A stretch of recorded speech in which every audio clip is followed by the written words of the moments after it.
ఓం శ్రీ సాయిరామండి. అహం సత్యబోధక చెన్నై శ్రీ సాయి శ్రీ సత్యసాయి దివ్య జ్ఞాన యజ్ఞము సత్యము శివం సుందరం గ్రంథ పఠనము ప్రథమ భాగము. ఇవాళ పఠనాంశము బాలబాబా బై కేవీ మన జీవీఎన్ రత్న గారు, సాయిరాం, విజయనగరం. స్టార్ట్ చేయండి అమ్మా.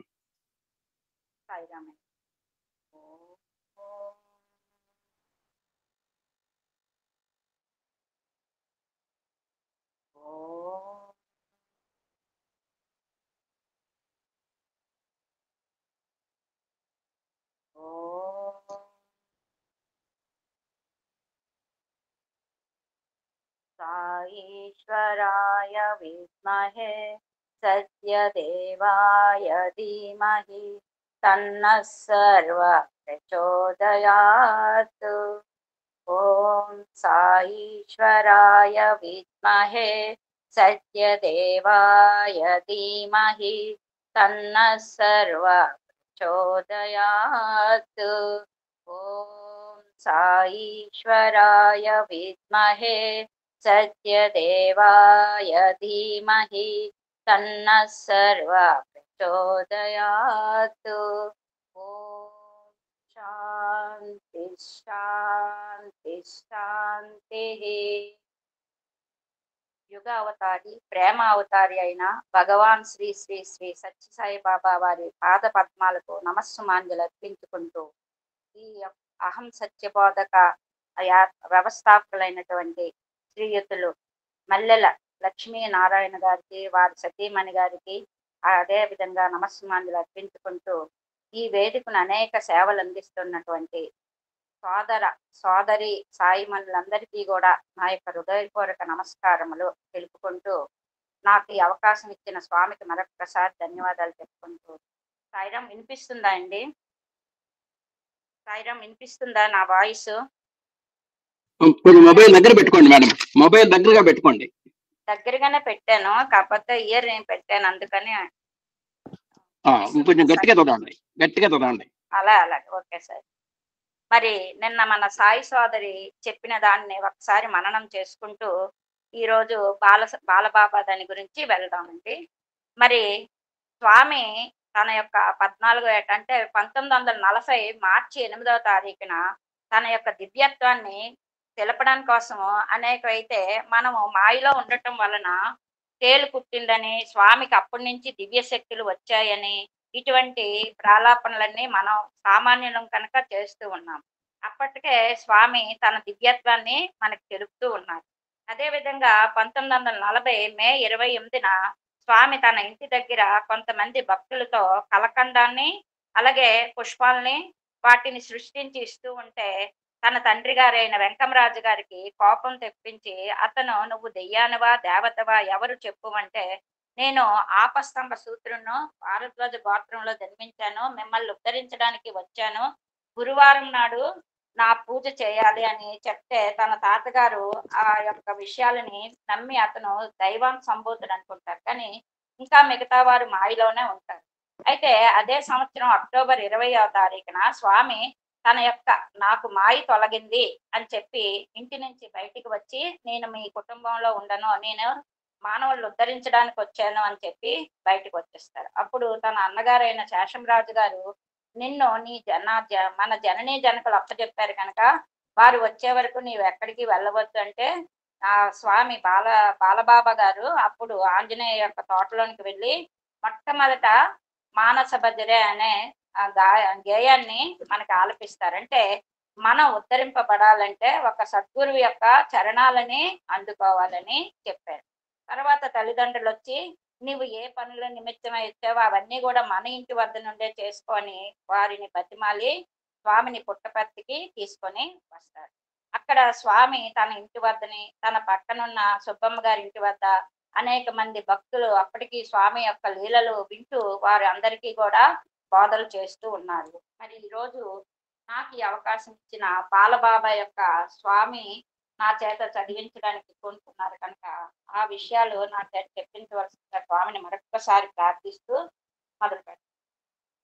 బాలబాబా ఇది మొదలు మన కథానాయకునికి శ్రీ సత్యసాయి బాబా అను వ్యవహార నామమును సుప్రసిద్ధమగును. శ్రీ స్వామికిను ఈ నామం అంటే అంగీకారమే. బాలసాయి, బాలబాబా అను పేర్లు కూడా భక్తులు శ్రీ స్వామిని పిలుస్తుండేది. శ్రీ స్వామి సన్నిధిలో గురువారములందు మాత్రమే జరుపుబడు భజన క్రమముగా నిత్య భజనగా మార్పు నందిన. దినమునకు ఒక్క పూట అంటే సాయంకాలమే జరుపుబడు భజన 2 వేళల అంటే మధ్యాహ్నము సాయంకాలము జరుగనారంభమయ్యను. కరణం గారింటిలో 8 అడుగుల చదరపు గదిలో భజన ఆరంభమయ్యను. వచ్చిన భక్తులందరికీ చోటు చాలక గది ఎదుట నుండి వీధినంతయు భక్తులు ఆక్రమించుతుండేది. ఈ కారణం వలన కరణం సుబ్బమ్మ యొక్క పెద్ద పందిరి భజనకై వేయించిన. బెంగళూరు, అనంతపురం నుండి వచ్చి భక్తులు అలాగే ఉద్యోగస్తులు గుడారముల వెంట తెచ్చుకొని తుండేది. విశాలమైన కరణం గారి ఇల్లు చాలకపోయాను. శ్రీ స్వామి దర్శనమునకు వచ్చిన భక్తులకెల్లరికీ భోజనం పెట్టుటికై పెద్ద పెద్ద వంటశాలలు అవసరమయ్యను. చేసిన ఆహార పదార్థములు వచ్చిన భక్తులకు సరిపోవేమో అని సందేహము కలిగిన వెంటనే 2 కొబ్బరికాయలు తెప్పించి ఒకదానిపై మరొక దానిని పగులగొట్టిన 2 కాయలు చక్కగా 4 చిప్పలు ఆ ఆ కొబ్బరికాయలు నీటిని అంటే తీర్థమును తయారు కాబడి ఉండు పదార్థములపై శ్రీ సత్యసాయి బాబా ప్రోక్షించి వడ్డన కానిచ్చుట. ఒక్కొక్కప్పుడు సాయంకాలం వరకు ఎంత మంది వేల కొలది భక్తులు వచ్చినను ఆ పదార్థములు సరిపోతుండెనట. ఏమి మహిమ! 1944వ సంవత్సరమున పాత మందిరము కట్టుబడి పూర్తి యోగు వరకు శ్రీమతి సుబ్బమ్మ గారి ఇంటనే శ్రీ స్వామివారి ఉండేది. వృద్ధాప్యము నందుతున్నప్పటికీ సుబ్బమ్మ భక్తులకు చేయుచుండిన సేవ ప్రశంసనీయమని పలుమార్లు శ్రీ స్వామి చెప్పుచుండరు. భజనకు తగిన కీర్తనలను రత్నం గారు ఇంకా చదవాలి, ఇంకా నెమ్మదిగా చదవండి. Okay sir. భజనకు తగిన కీర్తనలను శ్రీ స్వామియే రచించి ఇచ్చుచుండెను. ద్వారకామాయి, ఊటీ మందిరము, బూది అంటే విభూది, తీయగా మారిన వేప చెట్టు మొదలగు షిరిడీ అందలి ముఖ్య విషయములను గూర్చిన పాటలు భజనలో భక్తులు పాడుచుండ ఎన్నడను విని కని యుండని కారణముగా మిక్కిలి ఆశ్చర్యమును ఆనందమును గూర్చుచుండెను. ఇట్టి పాటలు ఇప్పటికి భజనలో భక్తులు పాడుతుంటారు. అయితే స్వామి యొక్క దివ్యత్వాన్ని ఎప్పుడైతే అందరూ తెలుసుకున్నారో అప్పటి నుంచి భక్తుల సంఖ్య ఎక్కువవుతూ ఉండేది. సుబ్బమ్మ గారి ఇల్లు సరిపోకుండా ఉండెను. అయితే ఆ విధంగా 1944 వరకు సుబ్బమ్మ గారి ఇంటిలోనే స్వామి ఉండెను. ఆ వచ్చిన వారందరికీ ప్రసాదములు ఆహారం తయారు చేయనప్పుడు అవి చాలకపోయినప్పుడు స్వామి ఆ రోజుల్లోనే 2 కొబ్బరికాయలని 4 చిప్పలుగా ఒకేసారి కొట్టి వాటిని వారి యొక్క నీటిని ప్రోక్షించడం వల్ల ఆహార పదార్థాలు సమృద్ధిగా ఇంకా మిగులుతూ ఉండేవట. ఇటువంటి లీలలన్నీ అప్పటి భక్తులు స్వయంగా చూస్తుంటారు. ఇటువంటి జన సమ్మర్దం నుండి విశ్రాంతికో అన్నట్లు శ్రీ సాయిబాబా రాత్రి అనక పగలనక అప్పుడప్పుడు ఎవ్వరికి చెప్పకయే పోవచ్చుండేది. అట్టి సమయములందల్లా కొందరిని వెంట పెట్టుకొని సుబ్బమ్మ ఊరికి సమీపమందుండు కొండలు, గుహలు, తోపులు, చిత్రావతి నదిలోని మారుమూలలు వెదికి తుదకే గుహయందో, తోపులోనో, ఇసుకలోనో ఒంటరిగా కూర్చుని ఉండు శ్రీ స్వామిని కనిపెట్టి ఇంటికి కూర్చుకొని వచ్చిండేదట. ఏమా సాత్వి వాత్సల్య భక్తి! శ్రీ సాయిబాబా ఈ ప్రకారము అప్పుడప్పుడు అదృశ్యుడైపోతుండట వలన భక్తులకెల్లా ఒక విధమైన భయం అగుతుండే. ఈయన సన్యాసి అయి హిమాలయకు వెళ్ళుదురా, మౌని అయి మానవ సంస్కర్గమనే వదులుకుందురా? ఇట్టి సంశయములు భక్తుల మానసంలో చెలరేగు. ఈ సత్యసాయి అవతార ఉద్దేశం ఏమైనది? ఎట్టి బుద్ధిమంతులను దృశ్యమైన ఉన్నందున ఎవరికి తోచినట్లు వారు చెప్పుకొనుతుండ్రు.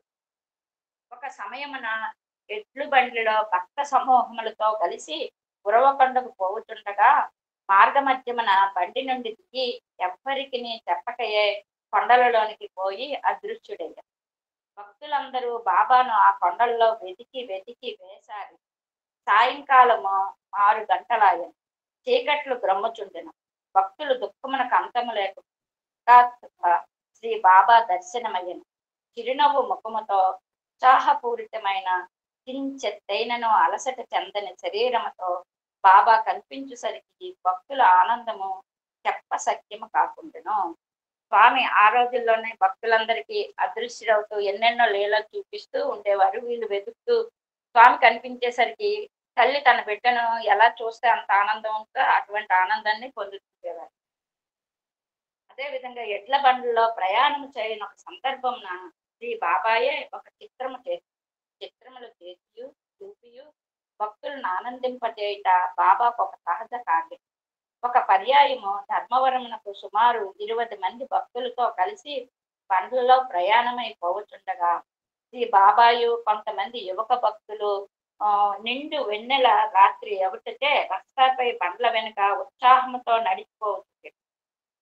ఆకస్మికంగా ఎవరికంటా పడక నడిచిపో భక్తుల గుంపు నుండి బాబా వారు వెనుకకు జారిపోయి పొదల మాటన వడివడిగా నడిచి అన్ని బండ్ల కంటే ముందు పోతున్న బండిని చేరి 16 బాలిక వలె బండిలోని వారికి కనపడుతూ తనకు కాళ్ళు నొప్పులు పుట్టుచున్నవనియు నడువలేక ఇచ్చిననియు ధర్మవరం చేరవలసి ఉన్నదనియు ధర్మవరం హాస్పిటల్లో తన భర్త చికిత్సను పొందిచుండెననియు తన బండిలో నెక్కించుకొని తనకంత మాత్రం సహాయం చేసి భర్త దగ్గరికి చేర్పించి పుణ్యము పట్టుకొండని బండిలోని వారిని వెక్కి వెక్కి ఏడ్చుతూ అనేక విధముల ప్రార్థించుకుండినందున ఆ బండిలోని స్త్రీలు జాలిగొని ఆ బాలికను తమ బండిలో ఎక్కించుకొని కొంత దూరం పోయిన పిమ్మట శ్రీ బాబా కనబడటలేదనియో బండ్లలోని వారందరూ దిగి వెదకనారంభించారు.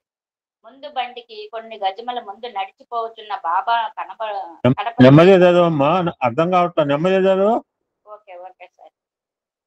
అయితే శ్రీ బాబా కనబట్టలేదని బండలోని వారందరూ దిగి వెదుకను ఆరంభించారు. ముందు బండికి కొన్ని గజముల ముందే నడిచిపోతున్న బాబాను కడపటికి కనుగొనేది. ఈ అర్ధరాత్రి మన దాగుడు మూతలాడుట తమ్మిట్లు కష్టపెట్టుట శ్రీ స్వామి వారికి సమంజసమా అని ముదుసలి భక్తులు కొందరు గొనుగుచుండిరి. ప్రయాణమును తిరుగు సాగించారు. ఒక వ్యక్తి ఇంకనూ తప్పిపోయి ఉన్నదని అందరూ సందేహించారు. ఎవరా వ్యక్తి?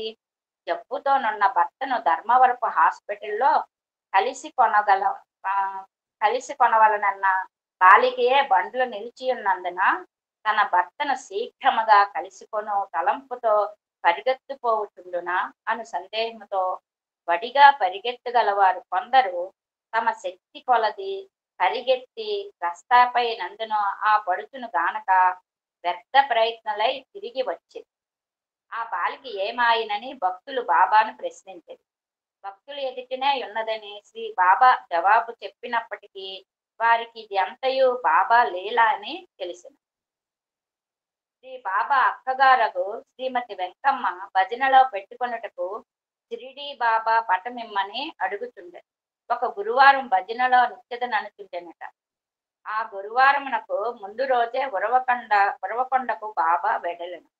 పోయినప్పుడు పటమ సంగతి జ్ఞాపకం రానందున మరొకెప్పుడైనా పటము నిచ్చునులే అని శ్రీమతి వెంకమ్మ భావించిన. రాత్రి అయ్యన ఇంటిలో నందరూ గాఢముగా నిద్రించుతుండే. అమ్మాయి అమ్మాయి అని ఎవరో వాకిట పిలిచినట్లుండే. శ్రీమతి వెంకమ్మ నిద్రమత్తులో మరలా పిలుపు లేనందున వాకిటి తలుపు తీయలేదు. ఇంతలో తాము పండుకొని ఉన్న గదిలో మనుజుని కాలి అడుగులు అంటే మనుషులు నడుస్తున్న అడుగులు చప్పుడు విననయ్యాను. ఎలుకల చప్పుడో పందికొక్కుల చప్పుడో అని శ్రీమతి వెంకమ్మ మొదట తాత్సారంగా నుండెను. కానీ కడపటకు అగ్గిపుల్ల గీచి దీపం వెలిగించి చూడ కాగితపు చుట్ట కాన్పించదు. ఏమిటా అది అని కాగితపు చుట్టను విప్పు చూసిన షిరిడీ సాయిబాబా ఫోటోయే. ఏం అద్భుతము! బాలబాబా ఉరవకొండలో నుండెను. షిరిడీ బాబా ఫోటో తనకు లభించెను. శ్రీమతి వెంకమ్మ ఆనందము వర్ణనాతీతం. ఇప్పటికి ఆనాటి రాత్రి శ్రీ బాలబాబా ఇచ్చిన షిరిడీ బాబా ఫోటోను శ్రీమతి వెంకమ్మ భద్రముగా పెట్టుకొని ఉన్నది. ఆ కాలమున ప్రతిరోజు సాయంకాలమున భక్తులను పిలుచుకొని చిత్రావతి ఇసుకలోనికి పోవుట ఆచారమై ఉండడం. సాయంకాలపు భజన అచ్చటనే జరుగుటయో కలదు. తాను 16 వయసు వరకు లీలలు ప్రదర్శించుతుందనని, పిమ్మట 16 మహిమలు ప్రదర్శించునని, ఆ తరువాత ఉపదేశాది కర్మలు నిమగ్నైందునని శ్రీ బాలబాబా వారు పలుమార్లు చెప్తుంటారు. ఒకసారి దీని నిమిత్తమై నేను ఎక్కడో చదివాను సాయిరాం. అంటే 1971లో అంతర్జాతీయ ఖ్యాతిగల రాజ్యసభ సభ్యుడు.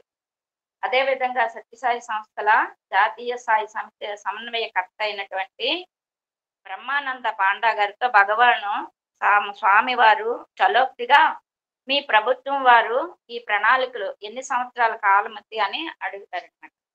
అప్పుడు పాండా గారు అంటారు, మా ప్రభుత్వం 5 సంవత్సరాలు అంటే పంచవర్ష ప్రణాళికలు మావి అని చెప్తారు. ఓ అలానా, అయితే నావి 16 సంవత్సరాలకి ప్రణాళికలు అని చెప్పారు. మరి స్వామి ఆ విధంగా చెప్పినట్లుగా చూస్తే, స్వామి తన యొక్క 96 సంవత్సరాల్లో మనం చూసినట్లయితే ఫస్ట్ 16 సంవత్సరాలు లీలలు, తరువాత 16 సంవత్సరాలు మహిమలు అన్నారు. తర్వాత ఉపదేశంలో అంటే స్వామి 1958లో అనుకుంటాను భక్తులకి భగవానికి వారధైనటువంటి సనాతన సారథిలో తన యొక్క 15 వాహినిలు రచించడం కాకుండా స్వామి ఎక్కడికి వెళ్ళినా భక్తులందరికీ కూడా ఉపదేశములు ఇస్తూ ఉండేవారు.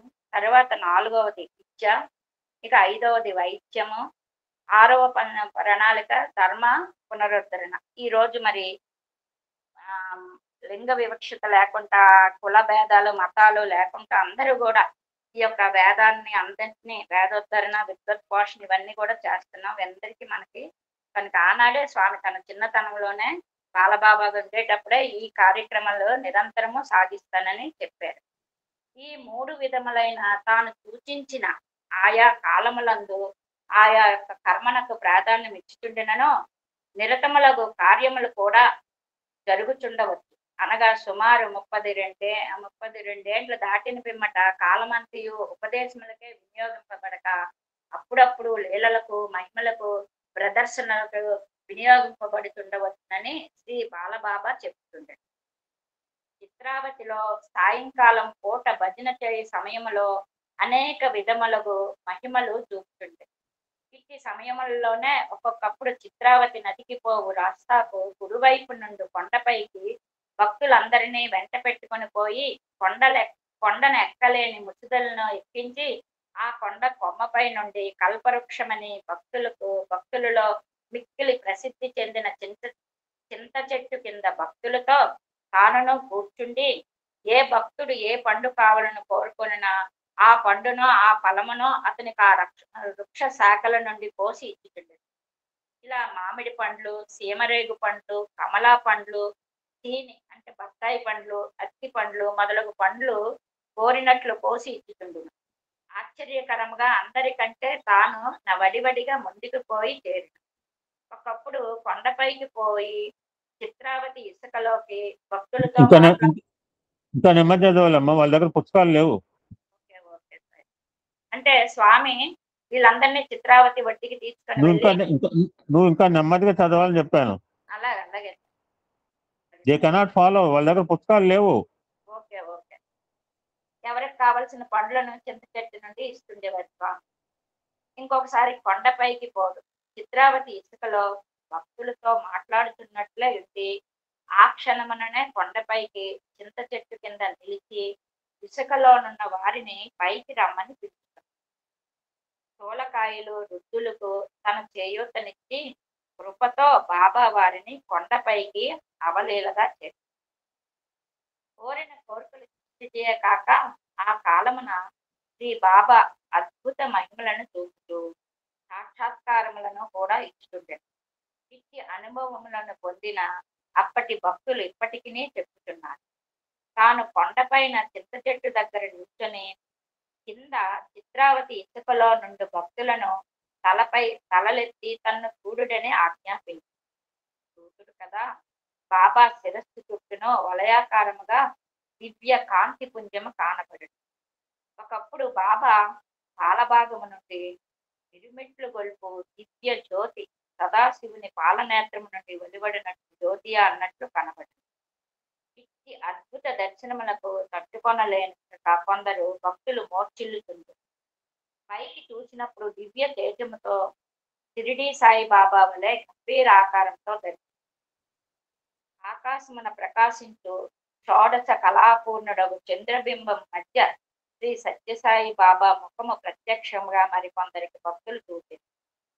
అగ్ని స్తంభం వలె ప్రకాశించుతూ మరొకప్పుడు శ్రీ బాబా భక్తులకు దర్శనమిస్తుంది. చెప్పి పరమాత్మక దర్శనములను చూచిన ఒక కళాశాల విద్యార్థి తన అనుభవం ఇట్లు వివరించారు. మామూలు ప్రకారము శ్రీ బాబా మమ్ము అంటే భక్తులను ఇసుకలోనికి తీసుకొని పోయారు. ఆనందముగా కొంత సంభాషణ జరిపిన పిమ్మట ఉన్నట్లుండి శ్రీ బాబా తనతో సమాన వయస్కులకు బాలకులను చూసి తనతో కూడా ఆ బండ్లలో కొంత పైకి పరిగెత్తగలరా అని సవాలు చేశారు. వారు సమ్మతించింది. పందెము ప్రారంభమయ్యారు. రెప్పపాటులో శ్రీ బాబా వారు చింత చెట్టును చేరి తన వెంట పరిగెత్తిన బాలకలు ఎక్కడనున్న వారు అక్కడే నిలబడి ఆజ్ఞాపించి, ఇదిగో మీకు దర్శనమిస్తున్నాను, తలెత్తి చూడుడనుతూ అమావాస్య చీకటి క్రమ్ముతుండగా రాత్రి 7 గంటలు దాటుతుండ సూర్యుని వంటి పెద్ద అగ్నిగోళం వలె తేరిపారి కూచుటకు సాధ్యము కాక కాంతిలో దర్శనమిచ్చిన 3-4 భక్తులు కూడా మూర్ఛనంది. చిత్రావతి నది ఆవలగొట్టున సాహెబ్ చెరువు సమీపమందలి తోపులో మరి ఒక అద్భుత దర్శనమున సంగతి. ఒక చెట్టు కొమ్మకు పగ్గముతో ఉయ్యాల కట్టించి ఆ ఉయ్యాలపై కూర్చొని శ్రీ బాబా యూగుతుండెను. భక్తులు క్రింద కూర్చొని శ్రీ స్వామిని చూస్తుండే. ఆకస్మికముగా శ్రీ బాబా తన్ను గమనించి చూడుడని భక్తులతో చెప్పారు. కనురప్ప వాల్చక భక్తులు చూచుతుంది. బృందావన బాలగోపాలుడు పుష్పాలంకృతమైన ఊయలలో ఊగుతుండినట్లు శ్రీ బాబా వారి దర్శనమిచ్చారు. అప్పుడును కొందరు భక్తులు స్మృతి తప్పి తన్మయులైన శ్రీ బాబా హస్తమున నక్షత్రాలు తీసి మూర్ఛిల్లి ఉన్న భక్తులపై జల్లిన. కన్నులు నునుపుకొనుతూ ఆనంద బాష్పములతో కూడిన ముఖములతో భక్తులు మూర్ఛ నుండి తెప్పరిల్లి లేవగా శ్రీ స్వామి, ఈ కారణము చేతనే ఇట్టి దర్శనములు మీకు వసగుటకు మానుతున్నాను, మీరు ఈ శక్తిని తట్టుకోలేరని చెప్పారు. మైసూరులో ఒక భక్త పురోహితుని కూడా ఇట్టి నిదర్శనం ఇచ్చాను.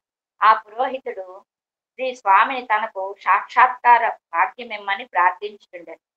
ఉన్నట్లుండి శ్రీ బాబా అతడు వైష్ణవుడు అవుతటే శ్రీ నృసింహుని రూపమును అతనికి దర్శనమిచ్చెను. ఈ వైష్ణవుడు వెంటనే మూర్ఛిల్లెను. కొన్ని గంటల కాలము గడిచిన పిమ్మట అతనికి స్మృతి వచ్చెను. ఇట్లే ఒక పెన్షనర్ అంటే రిటైర్మెంట్ ఉద్యోగి ఆరోగ్య శాఖ అధికారి భగవద్ విషయములను స్వామితో ముచ్చటించుతుండేవాడు. కాలభాగమున జ్యోతితో శ్రీ బాబా అతనికి దర్శనమివ్వగా అతడు మూర్ఛెల్లి 70 గంటల వరకు స్మృతి లేక పడి ఉంది. అతని బిడ్డలు మొదలగు వారందరూ భయపడి అతడు చనిపోయినేమో అని సంశయించింది. కానీ శ్రీ స్వామి దయవలన ఆ అధికారి సుమారు 3 రోజులకు తెలివి వచ్చాడు. అతని పుత్రాదులు సంతరించారు. అలాగే కమలాపురపు భక్తుడు కుటుంబంతో వచ్చి శ్రీ స్వామి సేవ చేసుకుంటూ మహిమలు తోడ మిక్కిలి అపేక్ష కలిగి ఉన్నదని దశావతారములు సాక్షాత్కారం ఇవ్వవలసినదిగా స్వామిని ప్రార్థించారు. ఆ భక్తుని కోరికపై చిత్రావతి నదికి తీసుకుని పోయి ఆ నది నీటిలో తన అంటే బాబా ప్రతిబింబం చూడమని చెప్పారు. తొలిత శ్రీ సాయి రూపము అతడు చూశాడు. ఆ పిమ్మట శిరము చుట్టూ వలయాకారమునున్న జ్యోతిని ఆ పిమ్మట క్రమంగా మత్స్య కూర్మ వరాహాది దశావతారాలను ఆ భక్తుడు నీటి అంటే చూసింది. కడపటిదగు కల్కి అవతారం గుర్రంపై నెక్కి ఉన్న సత్యసాయిగా దర్శనమిచ్చారు. ఇట్టి దర్శనమనే కరణము బంధువునకు కూడా ఇవ్వగా తాను చూచిన అవతార విశేషములన్నింటినీ విమర్శగా ఇతరులకు చెప్పారు. కానీ అప్పటికే బలహీనముగానున్న అతని శరీర స్థితి ఈ అవతార సందర్శనం వలన కలిగిన ప్రతిఫల రూపశక్తికి ఆనందాశ్రయమునకు తట్టుకొనలేకపోయాడు. కొలది దినములలో ఆ ఆనందము తోడనే అతడు మృత్యువు పాలయ్యాడు.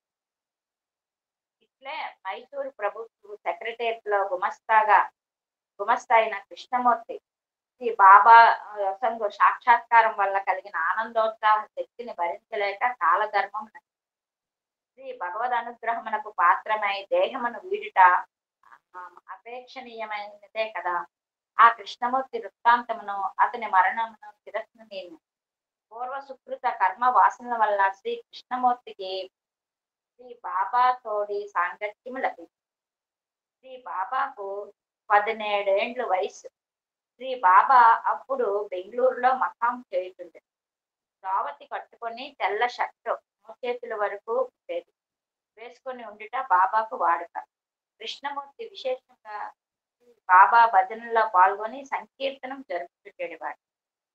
శ్రీ బాబా చాలా భక్తితో శ్రీ బాబాను భక్తితో గమనించుతూ ఉదయం 8 గంటలకు శ్రీ బాబాను వెంటాడి ఒంటరిగా, నీవు సాక్షాత్ భగవంతుడు, నీ సాక్షాత్కారము నాకు అనుగ్రహింపు అని మిక్కిలి ప్రార్థించు. శ్రీ బాబా అతని హస్తమున తీసిన శ్రీ షిరిడి సాయిబాబా ఫోటోనిచ్చి, దీన్ని ఎదుట పెట్టుకొని ధ్యానింపు, నీ కోరిక ఫలించునని చెప్పి దర్శనమసంగు భక్తుల గృహములకు పోయాను. మధ్యాహ్నం 12 గంటలకు శ్రీ స్వామి తిరిగి వచ్చాను. ఒక గదిలో నుండి ఆనందముతో కూడిన గొప్ప శబ్దము విననయ్యను. పోయి చూడ కృష్ణమూర్తి తెలివి తప్పి పడి ఉంటుంది. కొంతసేపటికి వణుకుచుండు దేహముతో, మూసిన కన్నులతో గదిని దూరుతూ, బాబా నీ పాద దర్శనమేమో, నీ పాదాలు సృశింపనేమో అనుచు బాబా వెంటనండి. ఏమి చెప్పినను కృష్ణమూర్తి వినిపించుకొనకపోయాను. పసిగట్టిన మృగము వల్లే వాసన వల్లే తెలుసుకున్నట్లు బాబా ఇండు చోటును కనుగొనుచుండెను. అది బ్రాకెట్ లో ఉంది. పసిగట్టి పసిగట్టి ఏం చదువుతున్నాను నాకు అర్థం కావట్లేదు అసలు. ఆ బ్రాకెట్ లో అన్ని కలిపి చదివేసాయి. అంటే వాసన కట్టే మరుగుమల వల్ల అతనికి బాబా ఎక్కడున్నాడో కనుగొంటూ ఆ కన్నులు తెరవకుండానే బాబా పాదములు నంటి వానినే చూతుని కానీ ఇంకా ఇతరము చూడనని పట్టుబట్టాడు. ఇంకా అప్పటి నుంచి అతని కన్నులు తెరవకుండా బాబా పాదాలు చూసిన తర్వాత కన్నులు తెరిస్తానని పట్టుబట్టాడు. తన పాదము ముట్టిన కృష్ణమూర్తి మహాసమాధి నందునని శ్రీ బాబా పాదమును తగులనీయడు. అతని ఇంటికి పొమ్మనను. ఇంత దర్శనమిచ్చినని బాబా చెప్పాను. శ్రీ బాబా కృష్ణమూర్తికి తను శ్రీ పాద తీర్థము నంపాను. తీర్థము తీసుకొనగానే కృష్ణమూర్తి ఇంటికి తీసుకొని పోగల శక్తి అతనికి వచ్చాను. అతని ఇల్లు చేర్చి మంచంపై పరుండబెట్టింది. ఇంటి వారిని కృష్ణమూర్తి భజన చేయమని. భజనలోనే కృష్ణమూర్తి ఆత్మ నది సముద్రములో కలిసినట్లుగా పరమాత్మ యందు ఐక్యమయ్యాను. ఆహా, ఎంతటి పుణ్యజీవి కృష్ణమూర్తి! కాలక్రమంగా శ్రీ బాబా భక్తులకు అనేక మందికి ఇట్టి దేవతా దర్శనం ఇచ్చిన. వారు కోరిన రూపముల దర్శనం అసంకుచుండెను. వివిధములకు సాక్షాత్కారముల వల్ల కలిగిన ఆనందమును భక్తులు మరువలేక అపారమగు అనంతమగు భగవాని వైభవమును పూర్తిగా కన్నవారెవ్వరూ మనస గోచరుడగు ఆ భగవానుడు భక్తానుగ్రహము కొరకై మానవ లోకములో మనుష్యుడిగానే జన్మించి మానవ భాషతోనే వ్యవహరించుచు వారితోడనే కలిసి మెలిసి సంచరించుచు బావిలో పడిన మనుష్యుని బావిలోనికి దుమికియే ఆ మునిగిపోయిన మనుషులు, అంటే బావిలోని పడిపోయిన వాడిని బావిలో నుండి ఎలా అయితే తీస్తారో ఆ విధంగా మరొక మనుజుడు ఉద్ధరించినట్లుగా భగవానుడు మానవుడై అవతరించి భక్తులను ఉద్ధరించుచు మానవ రూపము తప్ప ఇంకా ఏ రూపమునైనను భగవానుడు తన పూర్ణ శక్తితో వచ్చినప్పటికీ మానవులు అతన్ని చేరవేరుతురా అని అన్నారు. అంటే స్వామి వేరే రూపంలో వస్తే మనము గుర్తించలేమని మానవ రూపంలోనికే దివి నుండి భూమికి వచ్చారు అని అవతార తత్వంను గురించి శ్రీ బాబా వివరించుతుండే. ఒకప్పుడు కమలాపురం నుండి భక్తులు కొందరు వచ్చి సేవ చేయుచుండా శ్రీకృష్ణ అవతారము నొనర్చిన మురళీగానము వినిదరా అని అడిగి భక్తుల శిరములను తన హృదయంపై పెట్టుడని బాబా వారికి చెప్పి మురళీగానమును ఆలకించుడని చెప్పాను. అట్లే చేసి గానమును వినిన భక్తులు ఆనంద పరవశులయ్యారు. అంటే చాలా మంది తక్కువ భక్తులు, ఆనాటి భక్తులు మరి శ్రీకృష్ణ అవతారంలో గోపికలు లాంటి వాళ్ళే అయి ఉంటారు. మీరు ఈ పుస్తకం ఇంతకుముందు చదివారా? ఒకసారి చదివాను సాయిరాం. నాకు తెలియదు, నేను చదవలేదు అసలు. నాకు సబ్జెక్టే తెలియదు. నాకు ఇందులో సబ్జెక్ట్ తెలియదు అసలు. సార్. మీరంతా చదివినట్టుగా మాట్లాడుతున్నారు. నేనైతే చదవలేదు, మాకు తెలియదు అసలు subject, we don't know it. ఒకసారి చదివాను సార్. లేదు నాకు తెలియదమ్మా, ఇందులో ఉన్న ఒక విషయం నాకు తెలియదు అని చెప్తున్నా, నాకు అర్థం కావాలా. అదే అంటే స్వామి ఆనాడు అంటే తాను బాల బాబాగా ఉండేటప్పుడు అంటే శ్రీకృష్ణ అవతారంలో ఎటువంటి లీలలు అయితే చూపించారో ఆనాటి భక్తులకి అటువంటి లీలలే వాళ్ళు కోరిన ఆ అన్నింటినీ కూడా అంటే ఫలాలు పండ్లతో కాకుండా వాళ్ళు ఏ రూపాలు కోరుతున్నారో స్వామిని ఆ రూపాల్లో వాళ్ళకి ఇవ్వడమే కాకుండా స్వామి తన యొక్క హృదయం పైన కూడా భక్తులు చెవులు పెట్టి ఆ మురళీ గానాన్ని కూడా వినిపించేవారట సాయిరాం. ఆ విధంగా కృష్ణావతారమును అనర్చిన మురళీగానమును భక్తులు విని ఆనందించారు. అట్లు చేసిన గానమును విని భక్తులు ఆనంద పరవశులయ్యారు. మరొక సమయంలో శ్రీమతి ఈశ్వరమ్మ మరికొందరు భక్తులు ఉండబెట్టింది షిరిడి సాయిరాముడు ఇచ్చటనే ఉన్నాడని. అంతలోనే చెప్పులతో ఒక గొప్ప పాదములు గల వ్యక్తి నడిచి శ్రీ సత్యసాయి ఉన్న చోటికి పోవునట్లు అందరికీ స్పష్టముగా తోచినట. చెప్పులతో లోనికి వచ్చినదెవరు, అంత మాత్రం తెలియదా అని శ్రీమతి ఈశ్వరమ్మ ఆ సమయంలో గర్జించినట. ఇది తల్లికి వచ్చిన అనుభవం. మరి ఈశ్వరమ్మ గారు వాళ్ళందరూ కూర్చుంటుగా సాయిరాముడు వస్తున్నాడని స్వామి చెప్పారు, కానీ ఎవరికి కనబడలేదు. కానీ ఒక పెద్ద పాదాలతో చెప్పులు శబ్దం వినిపించింది. అప్పుడు ఈశ్వరమ్మ గారు ఎవరో స్వామి దగ్గరికి చెప్పులు వేసుకొని వచ్చారని, ఆమె చెప్పులతో రావచ్చా అని ఇటువంటి అనుభవం ఆమెడే పొందింది. ఇక తండ్రి అనుభవం ఏమనగా, వెనుకొండ నుండి కొందరు వెంకమరాజు పరిచితులు వచ్చింది. లోగడ పుట్టపర్తి స్వగ్రామం కలిగి ఆవల పెనుకొండ చేరి ఆంగ్ల విద్యా ప్రవీణుడైన వకీలుగా ఉన్న పుట్టపర్తి కృష్ణమాచార్య కూడా వచ్చిన వారిలో ఉన్నాడు. శ్రీమతి కరణం సుబ్బమ్మ గారింట అందరినీ కాఫీ వసంగబడిన వాళ్ళందరూ కూడా పెనుగొండ నుంచి వచ్చి సుబ్బమ్మ గారింటికి వచ్చారు. అందులో వకీలు కృష్ణావతారి కూడా ఉన్నారు. ఆవిడ కాఫీలు అవి చేసి మర్యాద చేశారు. ఆ సమయమున బాబా ఇంటర్ పెనుగొండ నుండి వచ్చిన వారు వెంకమరాజుని సుబ్బమ్మ గారింటికి పిలిచారు. అతడు వచ్చిన తోడనే వకీలు కృష్ణమూర్తితో, ఎంకప్ప, సత్యనారాయణ రాజు విషయం ఏమిటి? ప్రజలు ఎవరికి తోచినట్లు వారు చెప్పుకుంటున్నారు, యథార్థం ఏమిటి అని అడగగా, నాకును అగమ్య గోచరముగా నున్నది, ఇదేమి మాయయో అని వెంకమరాజు కబులు చెప్పారు. అంతట వకీలు కోపంతో, ఎంకప్ప, ఇదంతయు ఉట్టి బోటకము, దీనికంతయు కారకడుగు నీవు. అమాయకులైన ప్రజలను పెడదారి పట్టించి లేనిపోని కథలు నల్లి వారికి చెప్పి మోసగించుతున్నావు, నిన్నేమనవలనో తెలియకున్నది అని వెంకమరాజుకు కోపం వచ్చింది. ఈ విధంగా వెంకమరాజుని పిలిచి కొందరు అప్పటికి ఇంకా స్వామిని నమ్మని వాళ్ళు కొందరు ఈ విధంగా అతన్ని గదమాయిస్తే, అప్పుడు వెంకమరాజు కోపంతో తన ఇంటికి వెళ్ళాడు. తన ఇంటినున్న బాబా కడకు పోయాను. నాకు అవమానం తెచ్చితివే, వెనుగొండ వారికి తగు సమాధానం నీవే చెప్పు అని బాబాయి వారందరినీ తన కడకు పిలుచుకొని రమ్మనగా, మీరు నెమ్మది చదవండి, దిస్ ఇస్ మై లాస్ట్, నేను ఇంకోసారి చెప్పను. ఇక మీరు నెమ్మది చదవండి, నేనే ఫాలో కాలేకపోతున్న పుస్తకం ఉండి. అలాగే సార్. అయితే తండ్రి తన సత్యనారాయణ బాబా దగ్గరికి వచ్చి, నీ వల్ల నేను అవమానం పొందాను, వారికే నీవు సమాధానం చెప్పు అని. అప్పుడు బాబా వారు అతన్ని వారి దగ్గరికి రమ్మని పిలవగా వెంకమరాజు పోయి అందరినీ పిలుచుకొని వచ్చిన. శ్రీమతి సుబ్బమ్మయ్య కూడా వారితో కూడా వచ్చారు. వెంటనే శ్రీమతి సుబ్బమ్మను ముందుగా తన ఇంటిలోని ఒక గదిలోనికి తీసుకొని పోయి షిరిడీలోని పూలతో కప్పబడిన సమాధిని, సాంబ్రాణి ఒత్తులను గుమాలించుకొని సువాసనలను అతటనే ఒక మూల కూర్చొని మంత్రములను ఉచ్చరించు భక్తుడు ఆంజనేయ మాలను వేప చెట్టును చూపెను. అంటే అప్పుడు వీళ్ళందరితో పాటు సుబ్బమ్మ కూడా స్వామి దగ్గరికి వచ్చేటప్పుడు స్వామిని ఒక చిన్న గది, వాళ్ళ ఇంట్లో ఉన్న చిన్న గదిలోనికి మొట్టమొదట కరణం సుబ్బమ్మని తీసుకెళ్ళారు. అక్కడ షిరిడి సాయి తన పూర్వావతారమైన షిరిడి సాయి సమాధి, అక్కడ పూలమాల, మరి ఈ యొక్క అగరబత్తి వాసన, అంతేకాకుండా పక్కనే ఒక పురోహితుడు ఆంజనేయుడి గురించి చేస్తున్నది, ఇవన్నీ కూడా ఆమెకు కనబడ్డాయి. కూర్చుని మంత్రములు ఉచ్చరించుతున్నాడు. శ్రీ ఆంజనేయ ఆలయమును వేప చెట్టును కూడా చూపిన. అక్కడ ఉన్న ఆంజనేయ ఆలయమును ఆర్కిటెక్ట్ కూడా చూపించింది.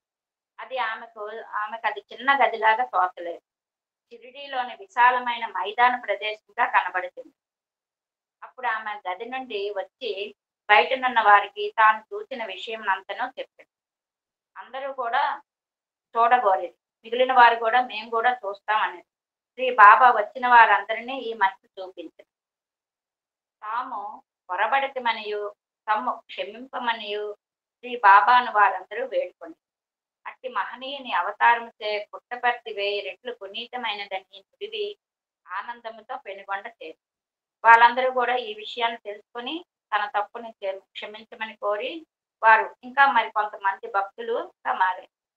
16 ఏండ్ల బాలుడు షిరిడీ సాయిబాబా అని శ్రీమతి సుబ్బమ్మకు వెంకమ్మరాజుకు పూర్తి విశ్వాసం కలిగింది. ఇది తండ్రి యొక్క అనుభవం. తల్లికి ఒక అనుభవాన్ని, తండ్రికి ఒక అనుభవాన్ని కలిగించారు స్వామి. అప్పటి నుంచి వాళ్ళు స్వామి భగవంతుడే అనే నమ్మకం పూర్తిగా వాళ్ళలో ఏర్పడింది. ఆ పిన్న వయసులోనే శ్రీ బాబా సరి అయిన ఉపదేశములు ఇచ్చి మార్గము తప్పి నడుచుతున్న భక్తులను తిరగ సరి అయిన మార్గమును నడిపించుతుంది. ఇందుకు నిదర్శనముగా 1941వ సంవత్సరంలో దిగంబర స్వామి అనే ఒక వికలాంగుడు కుంటివాడు బుక్కపట్టణమునకు వచ్చెను. అతడు ముదుసలి, బాగా ముసలివాడు, దిగంబరుడు, ఒంటిపై ఏ వస్త్రం కూడా లేదు. ఇతడు గొప్ప తపస్వి అనిచు, గొప్ప శక్తి సంపన్నుడనియు, పరమహంస జ్ఞాని అయినయు ఇట్లెన్నో విధముల అతని గూర్చి ప్రజలు చెప్పనారంభించారు. విశేష అనుభవంతో కూడిన ఈ దిగంబర స్వామిని పుట్టపర్తికి బుక్కపట్టణం వారు ఊరేగింపుతో తీసుకొని వచ్చి స్వామికి బాబాకును వాదం పెట్టించింది. వాదములో బాబాకు అవమానం కల్పించకోరి. అంటే ఈ బుక్కపట్టణం ప్రజలు కొందరు నమ్మకం లేని వారు ఈ యొక్క కుంటివాడు వికలాంగుడైన ఇతను దిగంబరుడు, ఇతను చాలా జ్ఞాని అని చెప్పి ఇతన్ని ఎలాగైనా అవమానపరచాలని చెప్పి కరణం సుబ్బమ్మ గారింటికి తీసుకొని వచ్చి స్వామికిను అతనికి వాదములు పెట్టాలి, అందులో స్వామిని వాడించాలి అని వాళ్ళ యొక్క తలంపు. బాబాకు బుక్కపట్నం వారు సవాలు చేసేది. ఆ సమయమున దిగంబర స్వామి మౌనములో ఉండినట్లు నటించిన శ్రీ బాబా ఆ స్వామికి పట్టుకొనేటకు ఒక తుండుగొడ్డను ఇచ్చుతూ ఒక దివ్యమైన సలహా ఇచ్చారు. మొట్టమొదటి స్వామి తన తుండుగొడ్డను అతనికి చుట్టుకోమని ఇచ్చారు. ఇచ్చి ఒక సలహా కూడా ఇస్తున్నారు.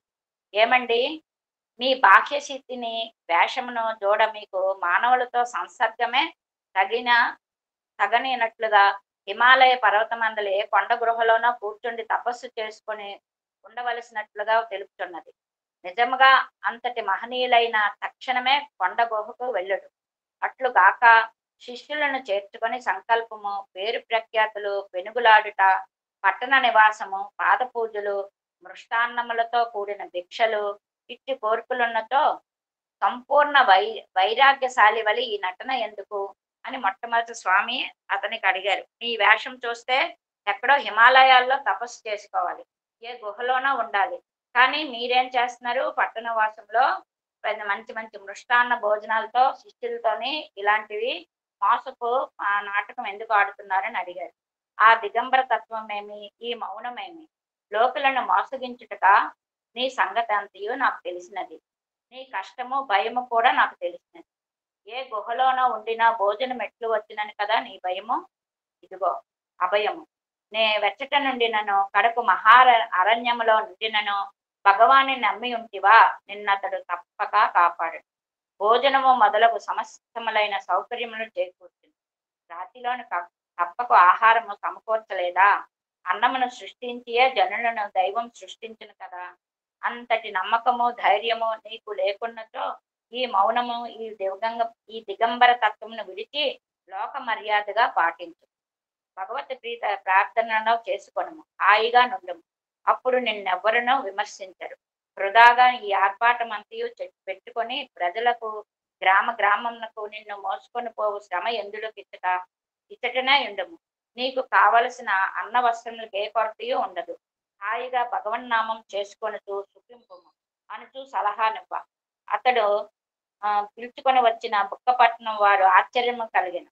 దిగంబర స్వామి దిక్కుతోచగా భయోత్సాహంతో శిరస్సు వంచెను. శ్రీ బాబా తన సహజ కరుణతో అతని వీపుపై తట్టి బుజ్జగించి పంపెను. ఆహా, బాబా కరుణ ఎంతయో కొనియాడ తగి ఉన్నది. భగవదన్యులు మానవ మాతృలకి సహజ ప్రేమ వాత్సల్యములు ఉండవు కదా. అయితే ఎవరైతే ఇతన్ని ఓడించాలని బుక్కపట్నం ప్రజలు అతన్ని తీసుకొచ్చారో అతని నాటకం లీలామానుషుడైన స్వామికి తెలుసు కనుక వెంటనే అతను బాహ్య రూపాన్ని అంతర్రూపాన్ని కూడా తెలియపరిచారు. నీ యొక్క ఇదంతా కూడా నీ యొక్క భక్తి కోసమే కదా, దాన్ని నేను ఏర్పాటు చేస్తాను, నువ్వు నిరంతరం భగవత చింతనలో ఉండు అని అతనికి హితబోధ చేసేసరికి తెచ్చిన వాళ్ళందరూ కూడా తలలు దించుకొని తిరిగి వెళ్ళిపోయారు. ఇటువంటి ప్రేమ ఒక్క భగవంతుని తప్ప ఇతరులకు ఉంటుందా అని మనకు ఆశ్చర్యం కలుగుతుంది. శ్రీ బాబా ఇట్టి ఉపదేశములనే తరచుగా తన్ను చేరు సాధకులకు ఇచ్చుకుంటారు. ఇటువంటి ఉపదేశాలే తరచుగా ఇస్తుండేవారు.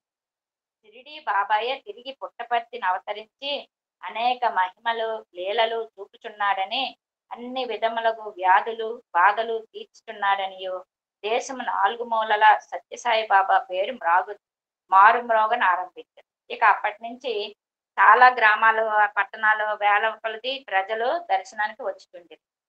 వచ్చిన వారిని అందరినీ బాబా పరామర్శించను. వారి బాధలు నివర్తింపజేసి వారిని సంతోషపరిచి పంపుతుండేది. ఎవరైనా తనకెందుకింత కష్టమని అడిగినా వీరందరూ నా దగ్గరికి ఎందుకు వచ్చెదరు, బాధ నివారణకే కదా, బాధల్లో నున్న వారికి బోధలు చేసినా ఏమి ప్రయోజనము? తొలుత బాధలు నివారించి దేహ సౌఖ్యం చేకూర్చిన తరువాతే భక్తులగుదురు, హాయిగా భజన చేయుదురు. అన్న వస్త్రములకు కరువైన వారికి ఆధ్యాత్మిక బోధ చేసి లాభమేమి, నా కార్యక్రమం ఇది ఒక భాగమే అంటూ దీర్ఘకాలపు జబ్బులను గాలి చేష్టను మానసిక వ్యాధులను బాబా నివారించుతూ ఆరోగ్యము కలిగించు. బాబా మొట్టమొదటి తన దగ్గరికి వచ్చిన వారిని వ్యాధులు గాథలు వారికి మొట్టమొదటి వాళ్ళ బాధల్ని వాటిని తొలగించేవారు. తర్వాతే వారికి ఆధ్యాత్మికతని తర్వాత భక్తులుగా మారేవారు అనమాట. ముందు వాళ్ళకి ఆ విధమైన ఏర్పాట్లు స్వామి చేస్తుండేవారు. అంటే షిరిడీ బాబాని కొలుచుండిన భక్తులను ఆ బాబాయే ఈ బాబాయ్ అని నిజము తెలుసుకుంటూ వచ్చింది. చాలా మంది భక్తులు తమ ఊర్లకు రమ్మని బాబాను ఆహ్వానించుతుండే.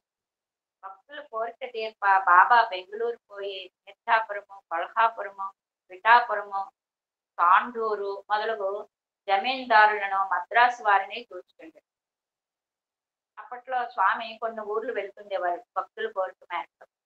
మైసూర్ మహారాజు కుటుంబమునకు సంబంధించిన అర్షు కుటుంబముల వారును బాబాను దర్శించి భక్తులై బెంగళూరు నందును దీర్ఘకాలము నుండి ఉండిన కడుపు పుండు కేసును హస్తచాలనం వలసిన ఆయుధములు తెప్పించి శస్త్రచికిత్స చేసి ఆ బాధను సంపూర్ణంగా పోగొట్టారు. ఇట్టి మహిమలు చూపుకొలది జనులు తండోపతండవులుగా వచ్చి బాబా వలన ఉపకారం పొందుతుంది. స్వామి అనేకమైన వ్యాధులు కూడా తను స్వయంగా శస్త్రచికిత్స చేసి వారిని కాపాడుతుండటం వలన అందరూ కూడా ఈ మహిమలు వేనోళ్ల పొగడుతూ అది విస్తరింపగా నోర్ల అన్ని గ్రామాలు దేశమంతటా పాపు. ఈ కారణముగా భక్తులకు ఎక్కువ వసతి కల్పించుటకై 1945వ సంవత్సరంలో ప్రస్తుతం పాత మందిరం అని పిలువబడుతున్న మందిరమునకు శంకుస్థాపన చేసింది. ఆ ప్రదేశము ఊరికి కడపటి ఉండుట శ్రీ సత్యమ్మ శ్రీ గోపాలస్వామి దేవాలయం సమీపంలో ఉండటం. అప్పుడు ఊరు కొంత దూరం చివరిగా ఉండేది ఈ యొక్క సత్యమ్మ గుడి, గోపాలస్వామి దేవాలయం. అక్కడలో ఈ స్థలంలో ఇతను ఈ శంకుస్థాపన పాత మందిరాన్ని నిర్మించడానికి పూనుకున్నాడు. గూని వెంకన్న అను సేవకుడు శ్రీ బాబా చెప్పిన చోట గుణావర్ధనకు గుంట తవ్వుతుండగా శివలింగములు పానపట్టములు అనేకములు బయటపడిన. అయితే గూని వెంకన్న అతడు మొట్టమొదట పునాదికి తవ్వుతున్నప్పుడు స్వామి చూపించిన ప్రదేశంలో గుంటను తవ్వుతున్నప్పుడు అనేకమైన పానపట్టాలు బయటికి కనబడాయి. ఇంకా శివలింగములు కూడా ఉండినేమో అని ఆ సమీపం నందు దొరికినేమో అని అతడు ఇంకా వెతుకుతూ ఉండేటప్పుడు స్వామి చూసి తన పొట్టను చూపును, లింగములన్నీ నా పొట్టలో నున్నవని. ప్రతి మహాశివరాత్రి అందు బాబా తన నోటి నుండి తీయు శివలింగములను గాంచిన వారు శ్రీ బాబా లింగములన్నీ తన పట్టణంది చెప్పుట్లో గల సత్యమును గ్రహించి అయితే అప్పటి నుంచి ప్రతి శివరాత్రి నందు బాబా తన నోటి నుండి ఈ లింగాలు తీసేటప్పుడు స్వామి ఆనాడు చెప్పిన విషయము ఇదే అని వాళ్ళు తెలుసుకున్నారన్నమాట. శ్రీ భగవాను యొక్క అపార లీలలకు అంతం ఎక్కడ? పాత మందిరం కట్టడం పూర్తయిన తోడనే శ్రీ బాబా వారు కరణం గారింటి నుండి మందిరం నది దయచేసి అందలి 8 అడుగుల పొడవు 6 అడుగుల వెడల్పు గల ఒక వసార అందలి గదిని తనకు ప్రత్యేకంగా నుండుటకు ఏర్పాటు చేస్తుంది. మద్రాసు పోవచ్చు వేల కొలది భక్తులకు దర్శనం. ఉత్తరమున మచిలీపట్నం వరకు పోయిన చోటినల్లా వేల కొలది భక్తులు దర్శిస్తూ మనశ్శాంతిని కూర్చుతూ ఆధ్యాత్మిక ఉపదేశములు ఇస్తారు. ఇటు మద్రాసు వెళ్తుండేవారు, ఇటువైపు మచిలీపట్నం వరకు వెళుతూ రోడ్డుకి ఇరువైపులా భక్తులకి అనేకమైన బాధలు ఈతిబాధలు తీర్చుతూ ఆధ్యాత్మికమైన ఉపదేశములు కూడా ఇచ్చేవారు. ఇక్కడ ఆపేసేయండి, ఇక్కడ ఆపండి. ఈ లైన్ ఒక్కటే ఉంది, చదివి సాగండి. ఇక్కడికి అయిపోయింది, ఇక్కడికి ఆపండి. అభయం ఇచ్చుతుండేని వరకు ఆపండి చాలు. యోగక్షేమలు తాను చూసుకుందనని వారికి అభయం ఇస్తున్నాం. ఈ అవకాశం ఇచ్చిన స్వామి వారికి మరి గురువు గారికి కూడా ధన్యవాదాలు పొందుతాయి. మీకు సబ్జెక్ట్ అంతా తెలుసు, మాకు తెలియదు. మీ ధోరణి అలా ఉంది అనమాట. లేదండి, ఎంతో మంది మహనీయులు ఉన్నారు. మేము సారీ చెప్పుకోవాలి, మిమ్మల్ని కాదు. మీ ధోరణి ఎలా ఉందంటే మీకు మొత్తం కూడా ఈ filter totally I don't know the subject, అది తేడా. చెప్పాను కదమ్మా, the way you express, the way you express you know totally subject. మాకేమో సబ్జెక్ట్ తెలియదు, అందుకనే మేము ఫాలో కాలేకపోయాను, అది తేడా. Thank you.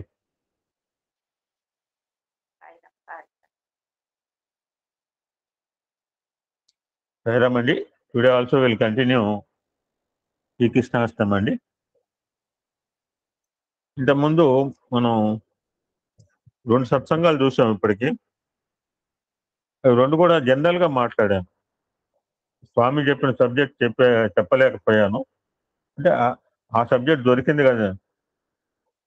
I have so many Krishnashtami messages, will see 1 or 2. ఈరోజు ఒకటి చూద్దాము, రేపు ఎలాగో రుద్రం సత్సంగం ఉంది.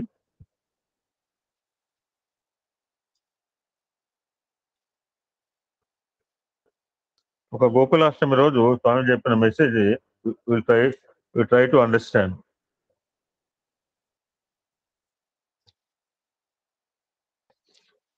స్వామి ఈ సత్సంగాన్ని ఒక అద్భుతమైన వాక్యంతో ప్రారంభించారండి.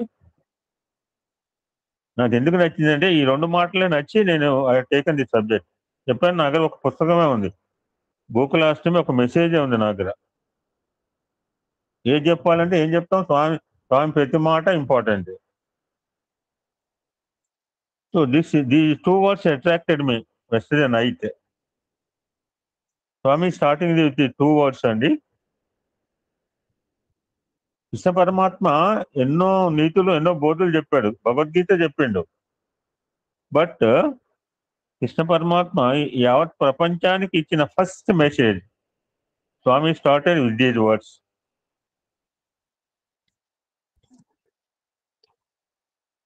ప్రేమస్వరూపులారా, జనరల్ అడ్రస్ స్వామికి. What is the first message of Krishna పరమాత్మ టు ద ఎంటైర్ యూనివర్స్? సర్వభూతములందు ఏ ఆత్మ కలదో నాయందు నా ఆత్మ కూడా అది. This is the message, a fantastic message. సర్వభూతములందు ఏ ఆత్మ కలదో నాయందు ఉన్న ఆత్మ కూడా ఇదే అనే అనుభూతిని ఎవరు పొందేదురో అట్టివారు రక్తులైన, విరక్తులైన, గృహస్థులైన, లోకహితులైన, కర్మనాచరించినా ఆచరించకపోయినా నిరంతరము నాయందే నివసించుతున్నారు. వాటి ఫ్యాంటాస్టిక్ స్వామి. ఇది శ్రీకృష్ణుడు ప్రప్రథములో, ఇది ఎర్లీ స్టేజెస్ లో ప్రపంచానికి అందించిన అద్భుత సందేశం అన్నారు Swami. This message attracted me. మిగిలిన లోపల టాపిక్ అంతా మనందరూ తెలిసిందే. 5000 సంవత్సరాలకు పూర్వం ద్వాపర యుగ మధ్యమంలో జనమదాంధులైన రాజులు మానవాకారం ధరించిన రాక్షసుల వల్లే ప్రవర్తిస్తూ ప్రజలను అనేక విధములుగా హింసించసాగినారు. అంటే కొన్ని పదాలు నిన్న మొన్న చదువుకుని వస్తూనే ఉంటాయి. ఎవరు చెప్పినా అది చెప్పాల్సిందే. స్వామి ఎప్పుడు చెప్పినా అదే మాటలు చెప్తారు, కొత్తగా ఏం చెప్పరు. చెప్పే విధానం డిఫరెంట్ గా ఉంటుంది. వారి హింసలను భూదేవి భరించుకొనలేక భగవంతుని వద్దకు వెళ్ళి రక్షించము అని ప్రార్థిస్తూ వచ్చింది. ఏ రూపంలో వెళ్ళిందో కూడా చెప్పింది. ఏ రూపంలో వెళ్ళింది భూదేవి? క్వశ్చన్ మీకు. ఏ రూపంలో వెళ్ళింది? మొన్న చెప్పాను, మొన్ననే చెప్పాను ఏ రూపంలో వెళ్ళిందో. గో రూపంలో వెళ్ళింది. దేవి నీవు వెళ్ళు, మిగిలినది నేను చూసుకుంటాను, ఇక నీకేమాత్రము భారమునివ్వను అని ధైర్యం చెప్పి వెనుకకు పంపాడు. తదుపరి దేవతలను పిలిపించి మీరందరూ భూలోకంలో యాదవులుగా జన్మించండి అని శాసించారు నారాయణమూర్తి.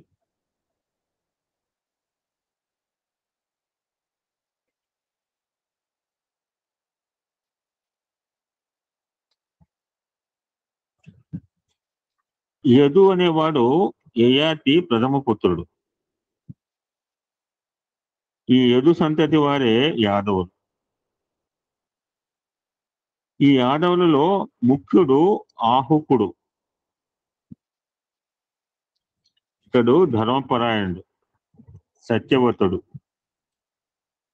ఇతనికి దేవకుడని ఉగ్రసేనుడని ఇరువురు కుమారులు. ఇందాక ఒక మాట రాసుకుంటుంటే ఎంత మనం కృష్ణుని చూసి ఆహా ఓహో ఆయనకేంటి అందగాడు, మంచిగా పీతాంబర వస్త్రాలు ధరిస్తాడు అని అనుకుంటుంటాం. కానీ ఆయన గురించి చివరిలో ఒక మహనీయుడు రాసిన చూడండి. His life was not full of success. There was not a single moment when he was at peace throughout his life. At every term he had challenges, and even bigger challenges. He faced everything, everyone with a sense of responsibility and remained unattached. He is the only person who knew the past, future, yet he lived that present moment also. He and his life is truly an example for every human being. ఆయనకు వడ్డించిన ఇస్తారు కాదండి కృష్ణ పరమాత్మ అవతార కాలము. మనంతా అనుకుంటా ఆయనకేంటి ఆహా ఓహో. You had a challenge for each and every moment. ఎంత అద్భుతంగా రాశారు చూడండి, పదాలు చూడండి. ఇందాక డైరీలో రాసుకుంటున్నాను పొద్దున లేచి. అతనికి దేవకుడు ఉగ్రసేనుడు అనే ఇరువురు కుమారులు. దేవకుని కుమార్తె దేవకి, ఉగ్రసేను కుమారుడు కంసుడు. కంసునికి సొంత సోదరీమణులు లేరు కనుక తన పినతండ్రి కుమార్తె దేవకిని తన సొంత చెల్లెలుగా భావించి అత్యంత ప్రేమతో ఆదరిస్తూ వచ్చారు. ఇది పరమాత్మ స్వామి వారు చెప్పిన కథ అండి, ఎప్పుడు చెప్పింది కాదు, రైటర్ రాసింది కాదు. స్వామి నేరేటెడ్ హిమ్సెల్ఫ్ ఎట్ ప్రశాంతనే వన్ డే.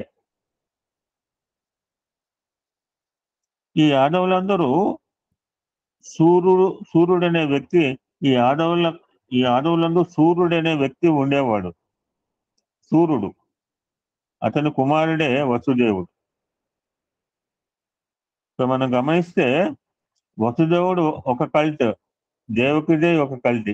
వాళ్ళది ఇంటర్ రేషియల్ మ్యారేజ్ అన్నాడు. They not belong same. The Vasudeva belong to one cult, CULT cult, and the Devaki belongs to another cult. This is an interracial marriage. అతని కుమారుడే వసుదేవుడు. ఇతడు సామంతరాజు. ఆడిన మాట తప్పేవాడు కాదు.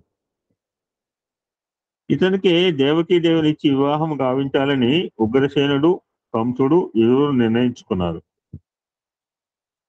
అయితే వసుదేవునికి మొదట రోహిణి అనే భార్య ఉండేది. అతనికి బిడ్డలు లేకపోవడం చేత మరల వివాహం ఆడాడు. వివాహమైన కొంతకాలమునకు సోదరిని వసుదేవుని ఇంటికి తీసుకుని పోయే నిమిత్తమై కంసుడు రథమును సిద్ధం చేశాడు. దేవకి అంటే కంసునకు రెండవ ప్రాణం. అట్టి తన చెల్లిని అత్తగారింటికి పంపే సమయంలో కొంత దుఃఖంతో కొంత ఆనందంతో రథమును తోలుతూ వచ్చినాడు. ఈ ప్రశాంత వాతావరణంలో పెద్ద శబ్దం వినిపించింది. మూర్ఖుడా, ధర్మహీనుడా, నీ ప్రాణములు హరించువాడు దేవకీదేవి అష్టమ గర్భంలో పుట్టబోతున్నాడు అని ఆకాశవాణి పలికింది. ఈ మాటలు విన్న కంసుడు మహా ఉగ్రుడయ్యాడు. రథము నుంచి దూకాడు. వెనుక కూర్చున్న దేవకి కొప్పుబట్టి కిందకి లాగాడు. కత్తి తీసి ఆమె గొంతు కోయటానికి సిద్ధమైనాడు. వసుదేవుడు మహాశాంత స్వరూపుడు. అతడు కంసుని రెండు చేతులు పట్టుకుని, కంస, నీ మరణం అష్టమ గర్భమున జన్మించిన కుమారుని వల్ల సంభవిస్తుంది, కానీ దేవకి వల్ల జరుగుతుందని ఆకాశవాణి చెప్పలేదు కదా. అష్టమ గర్భము రావటానికి ఇంకా కొంతకాలం ఉంటుంది కనుక ఈ తొందరపాటు నీకు మంచిది కాదు. ఇంతకాలము ప్రాణ సమానంగా ప్రేమించిన నీ సోదరిని వదులు. ఆమె పుట్టిన ప్రతి బిడ్డను నీకు అప్పజెప్పుదును అని వాగ్దానం చేసేటప్పటికీ కంసుడు కోపం చల్లారిపోయింది. అక్కడి నుంచి కంసుడు వెనకకు వచ్చాడు. మళ్ళీ ఆ రథం నందు కూర్చోలేదు. ఇక భారమైన హృదయంతో దేవకి వసుదేవులు తమ గృహం చేరుకున్నారు.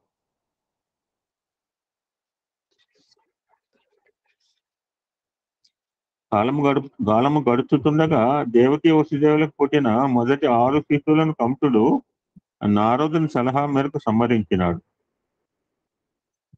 దేవికి 7వ గర్భము ప్రారంభమైనది. భూదేవికి ఇచ్చిన మాటను నిలబెట్టుకునే నిమిత్తమై నారాయణుడు అన్ని ఏర్పాట్లు చేస్తూ వచ్చాడు. దేవతలందరూ యాదవులుగా పుట్టారు. తన యోగమాయను పిలిచి తక్షణమై వెళ్ళి గోకులములో ఉన్న యశోద గర్భంలో ప్రవేశించమన్నాడు. తాను దేవకీదేవి గర్భంలో ప్రవేశించున్నట్లుగా తెలియజేశాడు. కానీ అప్పటికి 7వ గర్భం ఇంకా పూర్తి కాలేదు కనుక దాన్ని సంకర్షణము గావించాడు. అంటే దాన్ని మార్చి రోహిణీదేవి గర్భంలో ప్రవేశింపజేశాడు. రోహిణి గర్భంలో ఆదిశేషుడు ప్రవేశించాడు. దేవకి యొక్క 7వ గర్భము ఫలించలేదు అని అందరూ చెప్పుకున్నారు. రోహిణి వసుదేవుని మొదటి భార్య. కంసుడు పిల్లలను చంపుతున్న విషయాన్ని గుర్తించిన వసుదేవుడు రోహిణి తన ఇంట్లో ఉండటం మంచిది కాదని తలంచి ఆమెను యశోద ఇంటికి పంపించాడు. రోహిణి యశోద యొక్క సోదరి. చాలా విషయాలు మనకు తెలియవు. అంత కథ తెలిసినట్టే అనిపిస్తుంది. So many unknown facts are there. అంటే కొంతమంది తెలిసి ఉండొచ్చు. 8వ గర్భంలో నారాయణుడు ప్రవేశించి దినదిన అభివృద్ధి అందసాగాడు. భగవంతుడు మానవాకారము ధరించినప్పుడు అతని లీలలను, శక్తి సామర్థ్యములను గుర్తించటం చాలా కష్టం. దేవకి యొక్క అష్టమ గర్భంలో పుట్టినవాడు తనకు అపాయం కలిగించిన భయంతో కంసుడు దేవకి వసుదేవులు మనం అనుకున్నాం ఏమంటారంటే వాళ్ళు మొదట్లే తీసుకుపోయి చెరసాల్లో పెట్టారు అనుకుంటున్నాం. తెలియదు, చాలా మంది తెలియదు. అది ఫస్ట్ లో వాళ్ళ ఇంట్లోనే ఉన్నారు, తర్వాత చెరసాల్లో పెడతాడు. ఇది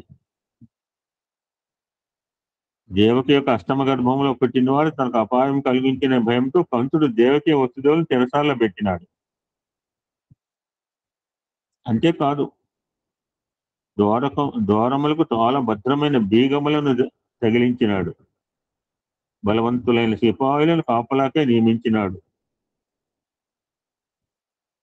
అష్టమి, రోహిణి ఈ రెండూ చేరిన సమయంలో దేవకీదేవి ప్రసవించింది. అతడు సామాన్య బాలుడు కాదు. అద్భుతమైన తేజస్సుతో అన్ని విధములైన అలంకారములతో జన్మించినాడు. వక్షస్థలంపై శ్రీవత్సము కనిపించినది. కౌస్తుభమైన మెరిసింది.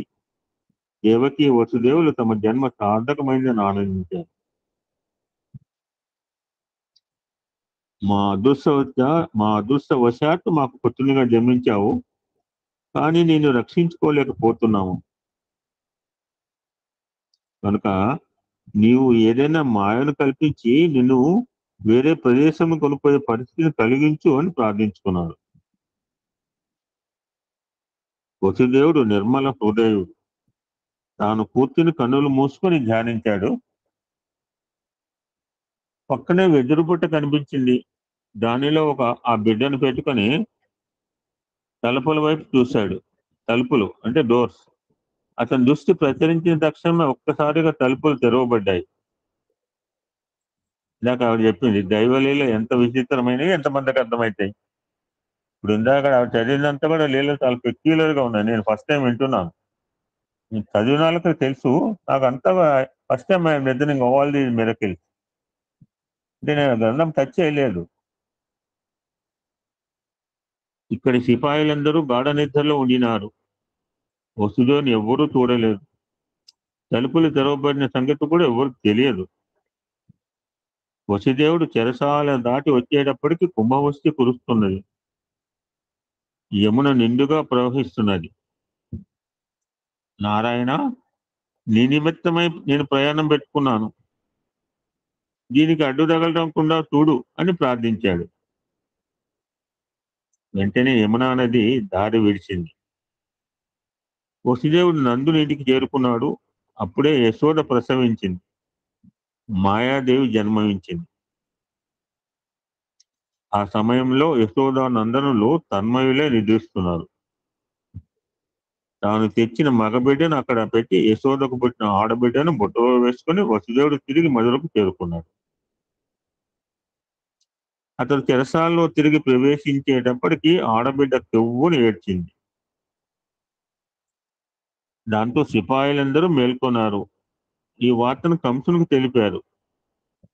దానికోసమే కాచుకున్న కంసుడు పరిగెత్తుకొని వచ్చి దేవకీదేవి చేతి ఉన్న బిడ్డను తీసుకుని పైకి ఎగురవేసి కత్తితో కొట్టడానికి ప్రయత్నించాడు. మన కంసుని లీలలో చదివాం ఇది. వెంటనే మాయాదేవి, మూర్ఖుడా, నిన్ను హతమార్చేవాడు పుట్టాడు, కానీ వేరొక ప్రదేశంలో చక్కగా పెరుగుతున్నాడు.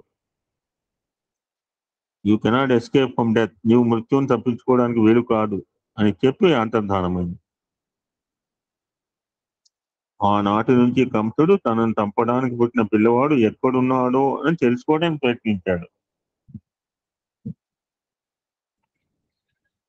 నందుడు ఒక పర్యాయం కప్పము కట్టడానికి మధురకు వచ్చాడు. కప్పము కట్టి వెనుక వస్తున్న సమయంలో వసుదేవుడు చెప్పాడు,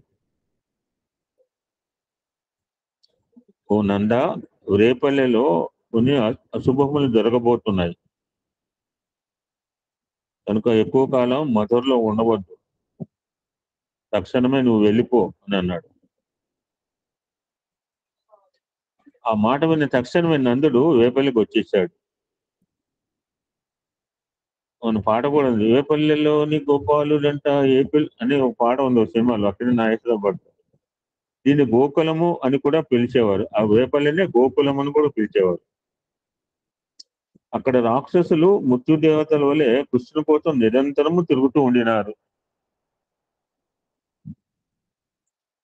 మొట్టమొదటిది పూతన. ఈమె పాలివ్వటానికి పోయి ప్రాణము కోల్పోయింది. మనకి ఓణం ఫెస్టివల్ కూడా 4 రోజులు వస్తోంది. ఇప్పుడు చెప్పబోయేది ఓణం రిలేటెడ్. మనం ఎట్టి చింతన చేస్తామో అట్టి ఫలితములు లభ్యమవుతాయి. ఎనీబడి చెప్తారా ఈ పోతన ఎవరు? Can explain? మీరు చెప్పగలరు, ఒకళ్ళేం చాలా మంది చెప్పగలరు. చక్రవర్తి. చెప్పండి అమ్మా, చెప్పండి చెప్పండి చెప్పండి. చెప్పండి మేడం, మీరు చెప్పండి. అదే బలి చక్రవర్తి కూతురు రత్నమాల వామనుడు వచ్చినప్పుడు ఇతను ఎంత బాగున్నాడు, ఎంత అందంగా ఉన్నాడని ఎంతో ఇతన్ని పుత్రుడిగా పొందాలని అనుకుంటది. అందుకని నెక్స్ట్ జన్మలో రాక్షస బుద్ధి కదా, అంచేత పూతనగా జన్మించింది అనమాట. సాయిరాం. ఈమె పూర్వజన్మలో బలి చక్రవర్తి కుమార్తె. ఈమె పేరు రత్నావళి. బలి చక్రవర్తి వద్ద, ఎందుకంటే స్వామి అద్భావం అద్భుతం అంటూ మధ్యలో పెట్టారు ఒక మెలిక. బలి చక్రవర్తి వద్దకు వామనుడు వచ్చినప్పుడు రత్నావళి కిటికీ నుంచి చూసింది.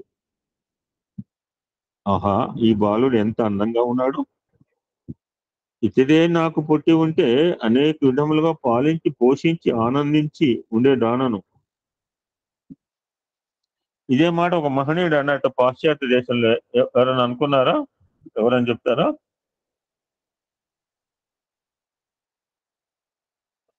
ఒక పాశ్చాత్యుడు కూడా జరిగింది. మన దేశం ఒక గొప్ప మహనీయుడికి పాశ్చాత్య దేశంలో జరిగింది అనుకుంటుంది. స్వామి వివేకానందుడు సార్, వివేకానందుడు సార్. చెప్పండి చెప్పండి. వివేకానందుడు ని ఒక ఆమె నన్ను వివాహం చేసుకోమని అడిగితేను, ఈయన మాతృభావంతో అమ్మా అంత దూరం దానికి అంటే నీలాంటి బిడ్డను కనాలి అనుకుందండి ఆమె.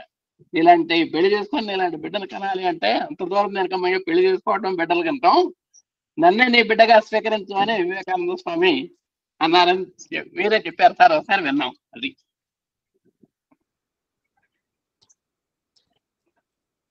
ఈ బాలుడు ఎంత అందంగా ఉన్నాడు, ఇతడే నాకు పుట్టి ఉంటే అనేక విధములుగా పాలించి పోషించి ఆనందించి ఉండేదానను అని తనలో తాను అనుకున్నది.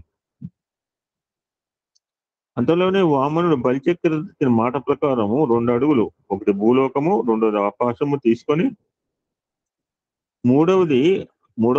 మూడవ అడుగు బలిచక్రవర్తి తలపైన పెట్టినాడు. వెంటనే రత్నములు కోపం వచ్చింది. ఎవడి దుర్మార్గుడు, వీళ్ళు చంపివేయాలి అంటే మానవుల మనసు నైజం. అది క్లియర్ ఎగ్జాంపుల్ అండి. అంత ముందు క్షణంలో ఏమనుకుంది, ఇప్పుడు ఏమనుకుంటుంది చూడండి. ఎవడి దుర్మార్గుడు, వీళ్ళు చంపివేయాలి అన్నది. మొదట వామన్ చూసినంత మాత్రమే ప్రేమతో తల్లిగా పాలివ్వాలని ఆశించింది, కానీ కడపడికి చంపాలని సంకల్పించుకున్నది. ఈ 2 సంకల్పముల చేతనే ఆమె పూతనగా తిరిగి పుట్టింది. ఆ పూతనే కృష్ణునికి పాలివ్వాలని వచ్చింది, చంపాలని చూసింది, కడకు తానే తెచ్చింది.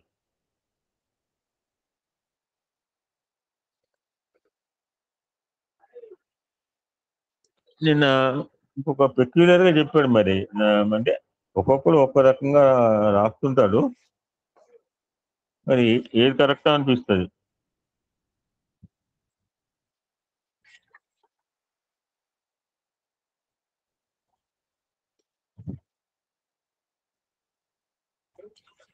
కృష్ణ నేను రాసుకున్న దాంట్లో Krishna is reported to have killed only 4 persons in his lifetime. మరి ఒక్కొక్కరు ఒక్కొక్క రకంగా ఎందుకు రాస్తారో అర్థం కాదు. Krishna is reported to have killed only 4 persons in his lifetime. He killed Putana at his childhood. Chanura the wrestler, Kamsa his maternal uncle, and Shishupala and Dantavakra his cousins అని ఒక ఆయన చెప్తే రికార్డు చేశాను. నలుగురిని చంపేట ఆయన జీవితకాలం మొత్తం. ఇప్పుడు లిస్టు చూస్తే రాక్షసులేమో ఎంతో మంది ఉంటారు. మరి కృష్ణుడికి 3వ సంవత్సరం ప్రారంభమైంది. ఒకనాడు ఒక ముసలమ్మ కొన్ని అడవి పండ్లను అమ్మడానికి తీసుకుని వచ్చింది. అప్పుడు ఆ పండ్లను చూసి, అబ్బా ఈ పండ్లంటే నాకు చాలా ఇష్టము, వీటిని ఇస్తావా అని అడిగాడు. మనం ఇది వీడియో కూడా చూసామండి, చాలా బాగుంటుంది. నాయన నేను ఇవ్వటానికే వచ్చాను, అయితే వీడికి తగిన వెల నీవు ఇవ్వాలి అన్నది. కృష్ణుడు ఏమీ తెలియని అమాయకుని వల్లే వెల అంటే ఏమిటి అన్నాడు. నేను నీకు ఫలములు ఇస్తే ప్రతిఫలమేమైనా నాకు ఇవ్వాలి అన్నది ముసలమ్మ. ఈ మాటలు స్వామి నోటి నుంచి వస్తుంది.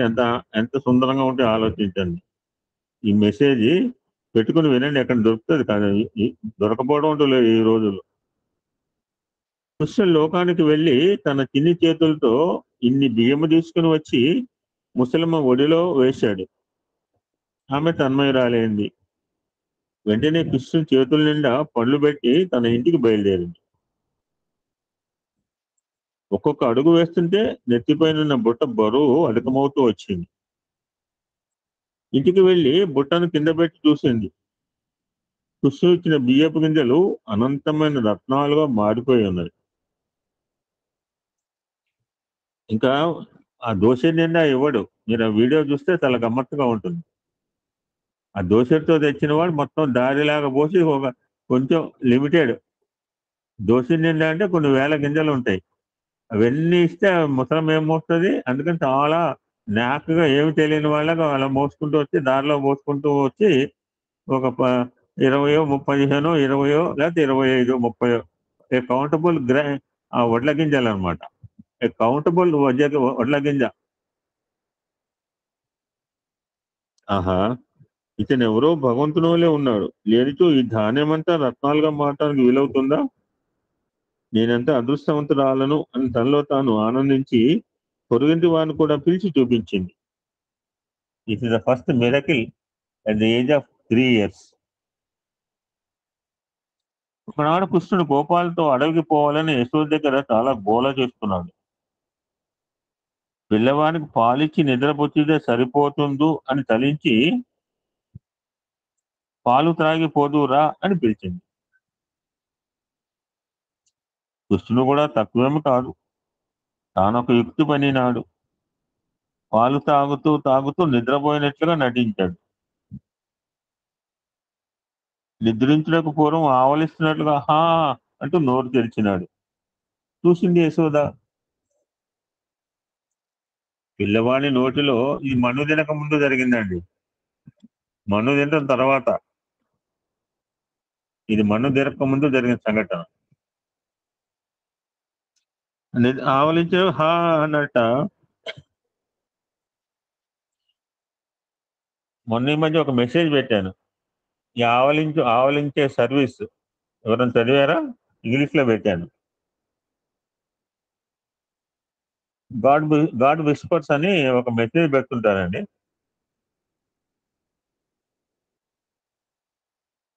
ఆవలించే సర్వీస్ ఎవరన్నా హనుమా సార్ చదవండి. మొన్ననే పెట్టా, చూసుకోవచ్చు. మీరు అనకపోతే మెసేజ్ నేను చెప్పు. ఏమైంది? హనుమకి ఏమైంది? హనుమంతుడు శ్రీరాముడు ఆవలిస్తే చిటిక వేసే సేవ అలర్ట్ చేస్తారు సార్. ఎలాంటి చేయడు. వాళ్ళు అంతా అయిపోయిన తర్వాత వాళ్ళు సేవలు పంచుకుంటారు. రామచంద్రం ఇప్పటిదాకా మీరంతా చేశారు కదా, మేము మీ కొంపలోనే ఉన్నాం, మమ్మల్ని చేయనింటి సేవలు అని లిస్ట్ మొత్తం సేవల్లో రాసుకొని వాళ్ళు పంచుకుంటారు అన్నదమ్ములు. ఆంజనేయ స్వామి చూశాడు, మీరందరూ ఇప్పుడు సేవ అనేది నిన్న చేశాను, మొన్న చేశాను అంటే ఇవాళ చేయక్కర్లేదా? నిన్న చేయాలి, మొన్న చేయాలి, వీలైతే ఇవాళ చేయాలి, అవకాశం వస్తే రేపు చేయాలి. సేవ లేకుండా బతకలేడు ఆయన. ఒకసారి మీ లిస్ట్ ఇవ్వండి అని చూశాడు. మొత్తం పెద్ద పొద్దున్న లేత పడుకునే దాకా రామచంద్రమూర్తి అన్ని లిస్ట్ రాసుకున్నారు. అందులో ఒకటి మర్చిపోయాడు అనమాట. రాజుగారు ఆవలిస్తే చిరికేయడం అనేది అది సంప్రదాయం ఆ రోజుల్లో. సో అని ఆవలించగానే చూసింది యశోద. పిల్లవాడి నోట్లో లోకాలన్నీ కనిపిస్తున్నాయి, దేవతలంతా కనిపిస్తున్నారు. ఆమెకి ఏమీ అర్థం కాకుండా కలయా వైష్ణవమాయ ఇతర సంకల్పార్థమా సత్యమో తెలియని నేరక ఉన్నదానను యశోదాదేవి కానే లేక పరస్థలమా మాయలో పెడుతుంది ఒక క్షణాలు అంటూ తనలో తాను అనేక రకములుగా చింతించింది.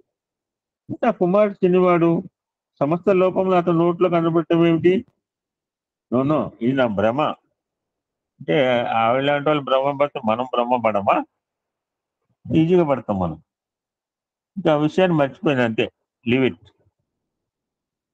సాక్షాత్ నారాయణమూర్తి ప్రత్యక్షమైన సంఘటన వాళ్ళకి మర్చిపోయి చేసేసాడు, గుర్తు లేకుండా దేవకి వసుదేవులు. మనం భగవంతుడు తలుచుకుంటే ఏదైనా చేయగలడు. కృష్ణుడు ప్రతినిత్యము గోపాలతో అడవికి పోతూ వారితో ఆడుకుంటూ పాడుకుంటూ కాలం గడుపుతూ వచ్చాడు. చెప్పులు వేసుకుపో నాయన అంటే నా ఒక్కరిగా చెప్పులు అందరికీ చెప్పులు కొట్టించమన్నాడు కృష్ణ పరమాత్మ. ప్రతిదినము ఏదో ఒక రాక్షసి వారికి అడ్డు తగలటము, కృష్ణుడు దాని ప్రాణాలు తీయటము, ఈ విధంగా జరుగుతుంటే పిల్లలు వచ్చి ఊర్లో వింతగా చెప్పుకునేవారు. అని యశోద ఏమనుకున్నది? భగవంతుడు నా కుమారుని రక్షిస్తున్నాడు, లేకపోతే ఈ పాడికి నా కుమారుడు ఏమైపోయేవాడు అంటే భావన తేడా చూడండి ఎలా ఉంటుంది. ఏమనుకుంటోంది? భగవంతుడు నా కుమారుని రక్షిస్తున్నాడు, లేకపోతే ఈ పాడికి నా కుమారుడు ఏమైపోయేవాడు అని భావించేది. కృష్ణుడు అడవి నుంచి వచ్చిన తక్షణం అతని దిష్టి తీసేది, కొబ్బరికాయ కొట్టేది, మంత్రాలు చదివేది, కృష్ణుడికి యంత్రాలు కూడా కట్టించేది. పాపం యశోద. ఎంత అమాయకంగా చెప్తున్నారు స్వామి. దేవలోకంలో కూడా కృష్ణుని అనేక మంది అనేక రీతిలుగా వర్ణిస్తూ వచ్చారు. ఇప్పుడు మనం అనుకునే ఎగ్జాంపుల్ వస్తుంది, స్వామి కోతి ఎగ్జాంపుల్. ఈ వార్త బ్రహ్మ చెవిని పడింది. ఏమిటి, ఇంత చిన్నవాళ్ళు ఇన్ని మహత్తర కార్యక్రమాలు కలుపుతున్నారు? బ్రహ్మదేవుడికి డౌట్ వచ్చింది, మనకు రాదా అని ఆశ్చర్యపడి ఒకనాడు కృష్ణుని పరీక్షించడానికి ప్రయత్నించాడు. ఆనాడు కృష్ణుడు గోపాలులకు చెప్పాడు, ఈనాడు మీరు గోవులను తీసుకుని రావద్దు, దూడలను తీసుకుని అడవికి రావాలి. ఈనాడు మనం ఆటపాటలతోనే ఆనందంగా కాలం గడుపుదాం, ప్రీ ప్లాన్ అనమాట అని కృష్ణుడు అన్నాడు. వెంటనే కొంతమంది ఫ్లూట్స్ తెచ్చారు. ఎక్కువ మంది గోపాలకు ఫ్లూట్ వాయించడం తెలుసు. ఇద్దరు పిల్లలు మాత్రం 2 కుండలు తీసుకుని వచ్చారు. ఎందుచేత? వాటిని కడుపు దగ్గర పెట్టుకుని చక్కగా తాళం కొట్టవచ్చు. ఈనాడు దీన్ని ఘటము అని అంటుంది. స్వామి ఎలా చెప్తుంటారు మెసేజ్ చూడండి. ఎవ్వరు ఇట్లా చెప్పరు. ఇద్దరు కొండలు పట్టుకొచ్చారట వాయించడానికి, దీన్ని ఘటము అని అంటున్నారు. ఇది ద్వాపర యుగంలోనే ప్రారంభమైంది. ఈ ఘటం సంస్కృతి ఇప్పుడు కాదు, ఘట వాయిద్యం అనేది. ఈ తమిళనాడులో ఒక ఆయన వాయిస్తారు ఘట వాయిద్యం. పిల్లలందరూ దూడలను తోలుకొని వెళ్ళారు. యమునా తీరంలో కూర్చున్నారు. కొంతమంది ఫ్లూట్ వాయిస్తున్నారు, కొంతమంది ఘటమ కొడుతున్నారు, కృష్ణుడు డ్యాన్స్ చేస్తున్నాడు. కొంత దూరంలో పెద్ద తాడి చెట్లు కనిపించాయి. మాకు ఆకలిగా ఉంది కృష్ణ, ఆ పొలములు కావాలి అని గోపాలుడు అడిగారు. పక్కనే ఉన్న బలరాముడు నేను చేస్తాను ఉండండి అంటూ పరిగెత్తుకుని వెళ్ళి ఒక్కొక్క చెట్టును గట్టిగా ఊపాడు. పొలమునల్ని రాళ్ళు కింద పడ్డాయి. బలరాం శక్తికి చెట్లు కూడా విరిగిపోయాయి. ఈ బలరామునికి పేరు పెట్టినవాడు గర్గుడు. ఇతను చాలా బలవంతునిగా ఉంటున్నాడు. ఇతని తేజస్సు చాలా రమించేదిగా ఉంటున్నది. రమించే బలవంతుడుగాను అతనికి బలరాముడు అని పేరు పెట్టండి అని అన్నట్టు ఆ గర్గుడు.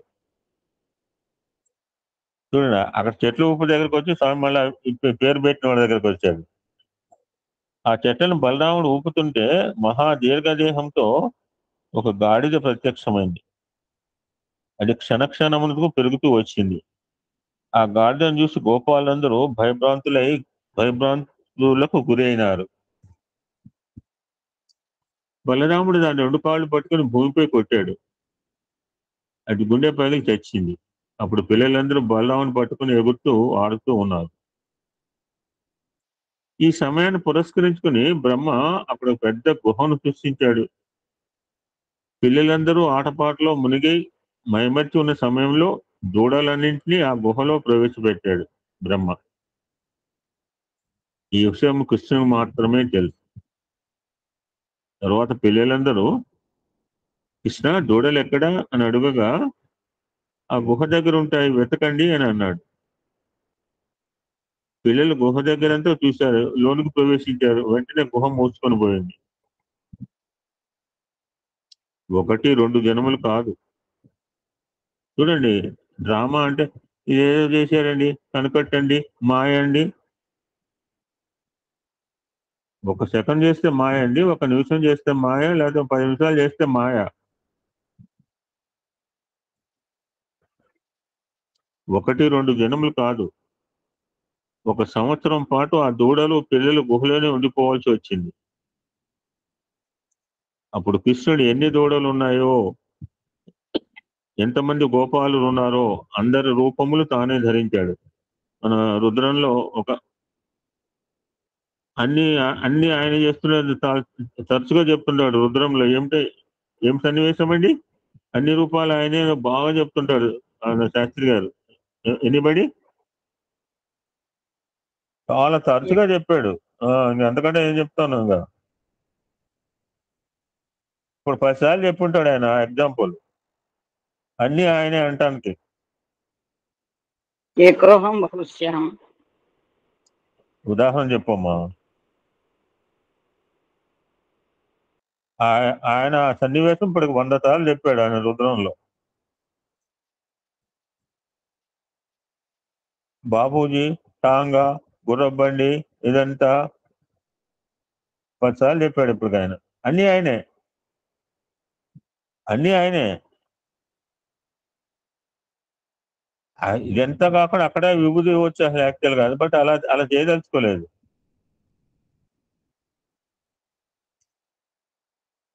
అప్పుడు కృష్ణుడు ఎన్ని దూడలు ఉన్నాయో, ఎంతమంది గోపాలు ఉన్నారో అందరి రూపములు తానే ధరించాడు. సాయంకాలం అయినప్పుడు అందరూ వారి వారి ఇళ్లకు వెళ్ళారు.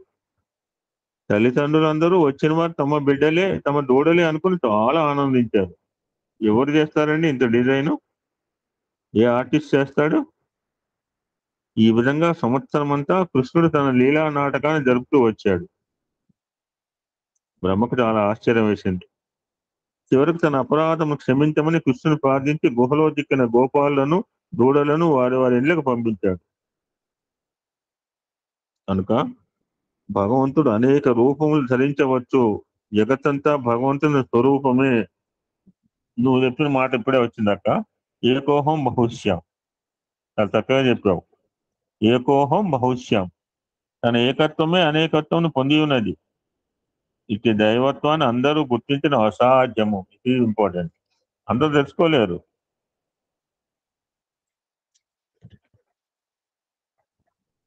దేహాన్ని ధరించిన దివ్యత్వంను మానవులుగా భావించి అనేక మంది మాయలో మునిగిపోతున్నారు. మనం కూడా అనుకున్నాం స్వామి మాయలో పడిపోయాను. మనం కూడా నావలే ఆ దేహం ఉంటున్నది, నావలే ఆ దేహం వింటున్నది, తిరుగుతున్నది కనుక నాకంటే అతడు వేరు కాదు అంటే స్వామి తనని దృష్టిలో పెట్టుకుని ఈ మాటలు చెప్తుంటారు. అని ఆకారముల ఏకత్వాన్ని చూసుకుంటున్నారే కానీ ఆత్మ ఏకత్వాన్ని మాత్రం చూసుకోవడం లేదు. ఆకార ఏకత్వము, ఆత్మ ఏకత్వం. అందువల్లనే మానవ స్వరూపాన్ని ధరించినప్పుడు దైవత్వం గుర్తించడం చాలా కష్టం. కృష్ణుడు దైవం అని తెలియక అతన్ని అనేక విధములుగా తులనాడినారు. చోరుడు, దుష్టుడు, దుర్మార్గుడు అని దూషించినారు. కానీ వారు దూషించిన మాత్రం కృష్ణుని గొప్పతనం ఏమీ పోలేదు. ఇవన్నీ మానవులు భ్రమలే కాని వేరు కాదు. మానవత్వంలో నీటి మాయతత్వాన్ని పోగొట్టే నిమిత్తమే కృష్ణుడు దేహదారి వచ్చాడు. నేను అన్నాడు వాడు కదిర్లో అంత దుర్మార్గంగా చేసిన ఎందుకు బయలు చేశాడు స్వామి? అయ్యేం లేదు, కుయ్యం లేదు, ఘాట్లు పెట్టినా అనలేదు, ఇంకేం చేసినా శిరోమండనం చేసినా ఏమనలేదు. నిమ్మకాయ కెప్ట్ సైలెంట్. ఇది చూసన్నా భక్తి సామ్రాజ్యంలోకి జనాలు వస్తారు అని, అంటే మనల్ని భక్తి సామ్రాజ్యంలో తీసుకెళ్తే మన పని. ఒకనొక సమయంలో కృష్ణుడు మన్ను తిన్నాడు అని తల్లి దగ్గర బలరాముడు తంటాలు చెప్పాడు. తంటాలంటే అబద్ధాలు, అంటే తంటాలు అనే మాట చెప్పారు స్వామి. అంటే తాడీలు కావచ్చు. ఇవన్నీ దైవ చిత్రములు, దైవ లీలలు. మరొక పర్యాయం బలరాముడు ఏ కృష్ణ, నువ్వు యశోద కొడుకు కాదు. ఎందుకోసం? చిన్నప్పుడు నల్లగా ఉండేవాట, పొట్టిగా ఉండేవాట. ఆ గోకులంలో పేరు కూడా అయితే ఆయనకి కన్నయ్య అని పిలిచేవారట, నల్లనయ్య అని పిలిచేవారట. ఆయనకు అవతార కాలం అంతా కూడా పేరు పెట్టలేదు ఎవరు. చూడ ఎంత ఫన్నీగా ఉంటుందో విషయాలు తెలుసుకుంటే. ఏ నల్లనయ్య, ఏ నల్ల పిల్లవాడా అని పిలిచేవారట ఊళ్ళో అందరూ కూడా. అది అంత కాకుండా ఇంకో మాట, ఏ దత్తపుత్రుడా, అడాప్టెడ్ సన్, ఓ అడాప్టెడ్ బాయ్ అని పిలిచేవారు వేపల్లెలో. ఏ కృష్ణ, నువ్వు యశోద కొడుకు కాదు. ఎందుకోసం అంటావా? నందుడు తెల్లగా ఉన్నాడు, యశోద తెల్లగా ఉన్నది, కానీ నీవు నల్లగా ఉన్నావు. నువ్వు వారి కొడుకు కాదు, ఎక్కడి నుంచో వచ్చావు అంటూ కోపాన్ని నటించాడు. అయితే బలరాముడు చెప్పిన సత్యమే. కృష్ణుడు తెలియదు సత్యం. కృష్ణుడు కూడా ఈ సత్యం తెలుసు. కానీ తన అమాయకు వల్ల యశోద దగ్గరికి వెళ్ళి, అమ్మా, నేను నువ్వు బిడ్డను కాదని అన్న దూషిస్తున్నాడు, నిజం చెప్పు అని పట్టుబట్టాడు. కృష్ణ, బలరామునికి ఏం తెలుసు? తాను అమాయకుడు, నీవే మహా తెలియగలవాడు.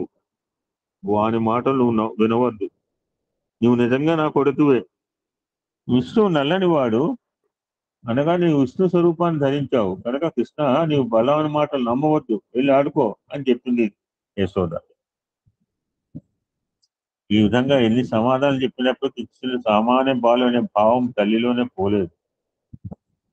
కృష్ణుడు పెద్ద రాక్షసుని చంపాడని గోపాలు వచ్చి చెప్పినప్పుడు, ఓ భగవంతుడు, మళ్ళీ అదే, నా కుమారుని కాపాడినావా, నీకు 10,000 నమస్కారాలు అనేది పాపం. ఒకరోజు కృష్ణుని పట్టుకుని, నువ్వు బన్ను తిన్నావట, నోరు తెరు అంటూ నిలదీసింది. అప్పుడు కృష్ణుడు తానే దేవుడైన సత్యాన్ని చక్కగా నిరూపిస్తూ వచ్చాడు. అమ్మా, మన్ను తినడానికి నేనేమి పిల్లవాడను కాను, పిచ్చివాడను కాను. నన్ను చూసి లోకమే పిచ్చి పడిపోతున్నది. లోకుల పిచ్చితనం పోగొట్టే నిమిత్తమే నేను వచ్చాను. ఈ పదములతోనే యశోదకు పరిపూర్ణ జ్ఞానతత్వం ప్రారంభమైంది. తండ్రి, నీవు కన్నీరు తెప్పిస్తావు, లోకం కోసం వచ్చే కన్నీరు తప్పిస్తావు, నీ కోసం వచ్చే కన్నీరు తెప్పిస్తావు, లోకవాంఛలైన పిచ్చులు పోగొడతావు, దేవుడైన పిచ్చిని పట్టిస్తావు అన్నది. పిచ్చి పట్టినావు ఈ మాటలని అనేసింది. ఈ విధంగా క్రమక్రమేణా యశోద కృష్ణుని దివ్యత్వాన్ని గుర్తిస్తూ వచ్చింది. దట్స్ వై గోపికలు కృష్ణునిపై ఎన్ని కంప్లైంట్ చేసినా యశోద నమ్మేది కాదు. నా కుమారుడు చోరుడు కాదు, క్రూరుడు కాదు, ఏ గుణము లేనివాడు నా కుమారుడు అని సమాధానం చెప్పేది. ఒకనాడు కృష్ణుడు దొంగతనం చేస్తుంటే యశోదకు చూపించాలని గోపికలందరూ చక్కని ప్లాన్ వేసుకున్నారు. చూడమ్మా, నీ కుమారుడు మా చెట్టు పైకి ఎక్కి కాయలన్నీ కోసుకుంటున్నాడు అని యశోదకు పిలుచుకొని వచ్చారు. అది కంక్లూడ్ సత్సంగం మధ్యలో ఆపదలుచుకోలేదు. మీ మాటలు నాకు తెలుసు, నా కుమారుడు మా ఇంట్లోనే ఉన్నాడు అని యశోద వారి వెంట వెళ్ళటానికి నిరాకరిస్తూ అయ్యేది. ఆమెకు కృష్ణుడు తన ఇంట్లోనే కనిపించాడు, గోపిక ఇంట్లో కూడా కనిపించాడు. ఎందుకోసం చెట్టునెక్కావు, దొంగతనం కాదా ఇది అని వారి కోపంతో చెట్టును చుట్టుముట్టారు. అప్పుడు గోపికలకు నవ్వు కలిగించే మాటలు మాట్లాడారు కృష్ణుడు.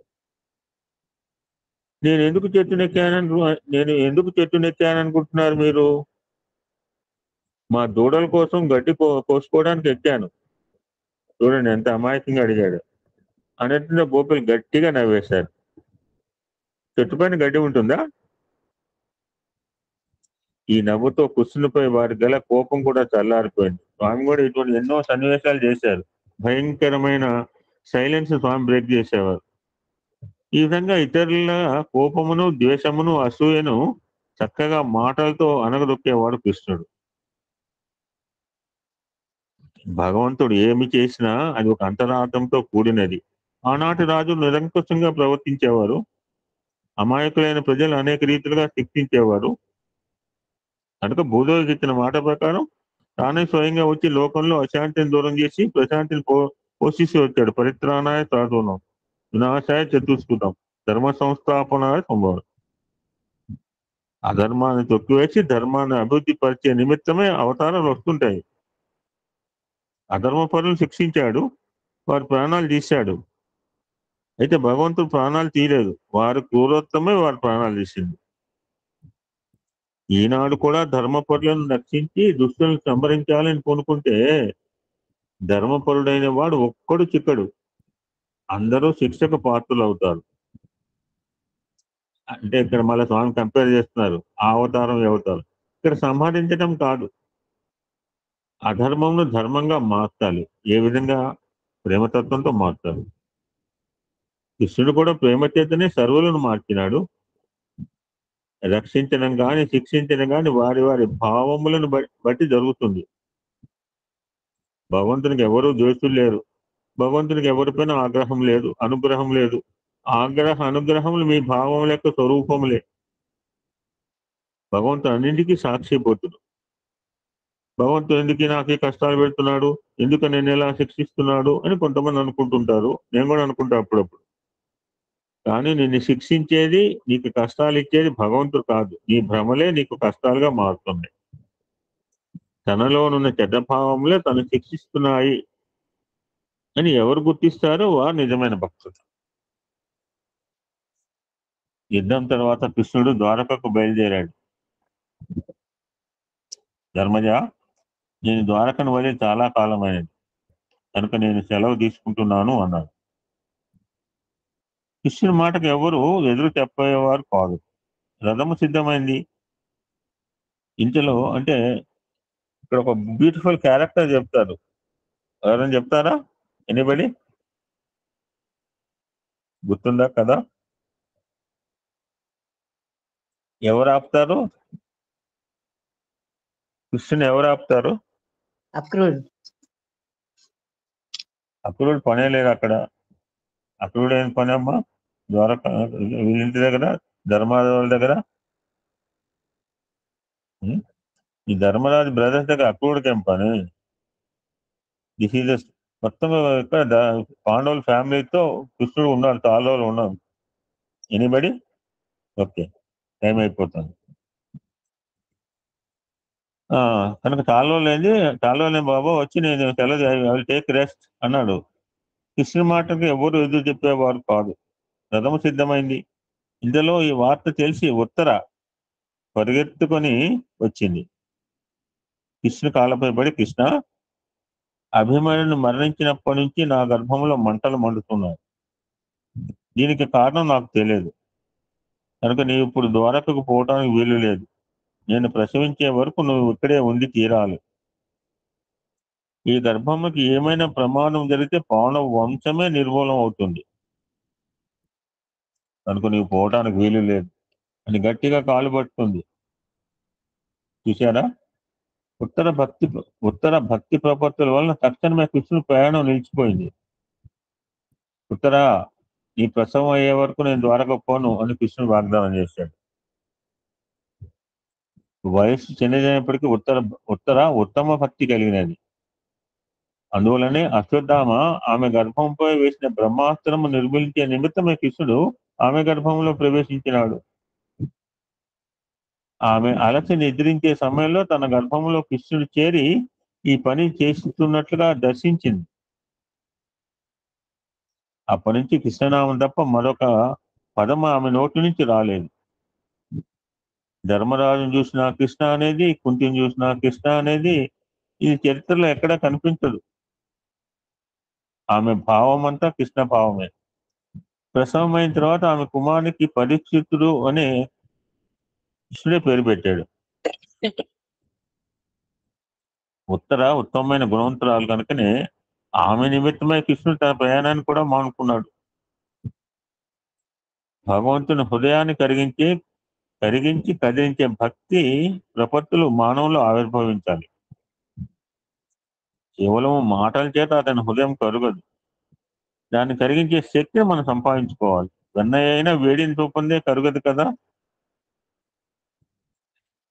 ఆమె కంక్లూడింగ్ మెసేజ్ అండి. ఒకనాడు బృందావనంలో ఆడుకుంటూ ఉన్నటువంటి కృష్ణుడు కనిపించకుండా మాయమైనాడు. ఇందాక చదివిన దాంట్లో ఎన్నోసార్లు అట్లా స్వామి ఆ లీలలు చేయటం, చాలా మంది మూర్తి పోవటం కూడా జరిగింది. మీరు అందుకనే మీరు ఇటువంటి చూపిస్తే తట్టుకోరని చెప్పి కూడా స్వామి తగ్గించాడు బహుశా లీలలు కూడా. ఇంకా గోపికలు ఒక్కొక్క మొక్క దగ్గరకు పోతున్నారు, ఒక్కొక్క పుష్పాన్ని పట్టుకుంటున్నారు, ఏదో పిచ్చివారిలో వెళ్ళే ఎత్తుకుతున్నారు. నల్లని పద్మ నయనంబుల వాడు కృపా రసంబుపై జల్లెడివాడు. ఓ మళ్ళీ ఎలారా, మీ పొదల చాటున లేదు కదమ్మా చెప్పరే అని అడుగుతున్నారు. అతడు మా సర్వస్వమును దొంగిలించుకొని వచ్చాడు. నాకు ఇంకా గతియే లేదు. తినడానికి తిండి లేదు, ఉండటానికి కొంప లేదు. కృష్ణుడు లేక మా బ్రతికెందుకు? ఓ మలియలారా, మీ పొదల చాటున ఏమైనా ఉన్నాడా చెప్పండి అని అంటున్నారు. పుష్పాలు ఏమైనా చెబుతాయా? వాటికి నోరుందా? గోపికల భక్తి అంత అమాయకమైన భక్తి. కానీ ఈనాటి చదువులంతా గోపికల్ది వచ్చి మూర్ఖత్వం, హిస్టీరియా అంటున్నారు. లోకంలో అందరికీ ఇలాంటి హిస్టీరియా పడితే ఎంత ప్రశాంతంగా ఉండేది? దేవుడు కావాలనుకోవటం హిస్టీరియానా? ఇంకా కొంతమంది అంటున్నారు వీనికి సాయిబాబా పిచ్చి పట్టింది అని. నిజంగా ఈ పిచ్చి ఎంత ఉత్తమమైన పిచ్చి! పిచ్చాసుపత్రులు అనేక రకమైన పిచ్చి వాళ్ళు ఉంటున్నారు. ఒకడు అరుస్తాడు, ఒకడు కొడతాడు. వీళ్ళంతా డాక్టర్స్కి ఎంతో శ్రమ కలిగిస్తుంటారు. కానీ ఏదో ఒక దగ్గర కూర్చుని దేవుడా దేవుడా అనుకునే వాళ్ళు డాక్టర్లకు శ్రమ ఇవ్వటం లేదు కదా. ఎంత మంచి పిచ్చి ఈ పిచ్చి! ఇలాంటి ఉత్తమ పిచ్చి పడితే ఎంత అదృష్టవంతులో మీరు. దేవుడైన పిచ్చి అందరికి పట్టాలి. ఈ పిచ్చి పట్టినప్పుడే లోక సంబంధమైన పిచ్చి అంతా దూరం అవుతుంది. ఒకరోజు యశోద కృష్ణుని పట్టుకొని, కృష్ణ ఏమిటి నీ పిచ్చి? మన ఇంట్లో వెన్న లేదా? నేను పెడితే నువ్వెందుకు తినకూడదు? నువ్వు పర్ల ఇంట్లో వెన్న దొంగిలించడం చేత ఊరంతా అల్లరిగా ఉంటున్నది. ఇంత చిన్నపిల్లవాడు నువ్వు ఎందుకంత అల్లరి చేసుకున్నావు అని మందలించింది. అప్పుడు కృష్ణుడు చెప్పాడు, వెన్న కాదు నేను తీసుకునేది, వారి హృదయాలు తీసుకుంటున్నాను. వారి హృదయాలు చాలా పవిత్రమైనవి. ఇంకా ఎందుకోసం వారింటే నేను వెన్న అంత రుచిగా ఉంటుందో తెలుసా?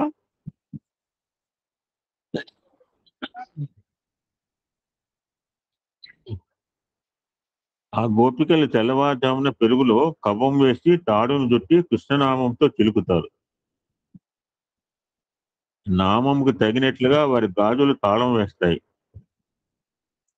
చిలికే కవ్వం చేసే ధ్వనియే శృతి. ఈ విధంగా శృతి తాళంతో వారు నామం చేస్తూ చిలుకుతున్నారు. గోపికల హృదయాలు కడవల వంటివి. దానిలో బుద్ధి అనే కవ్వము వేసి ప్రేమ అనే తాడు కట్టి స్మరణ అనే చిలికినప్పుడు పుట్టినదే సర్వవేద సారం అనే వెన్న. కానీ మన ఇంట్లో అట్లా జరగటం లేదు కదా. ఏదో మెకానికల్ గా చేస్తుంటారు, పని మనిషిని పెట్టుకుని చేయిస్తుంటావు నువ్వు.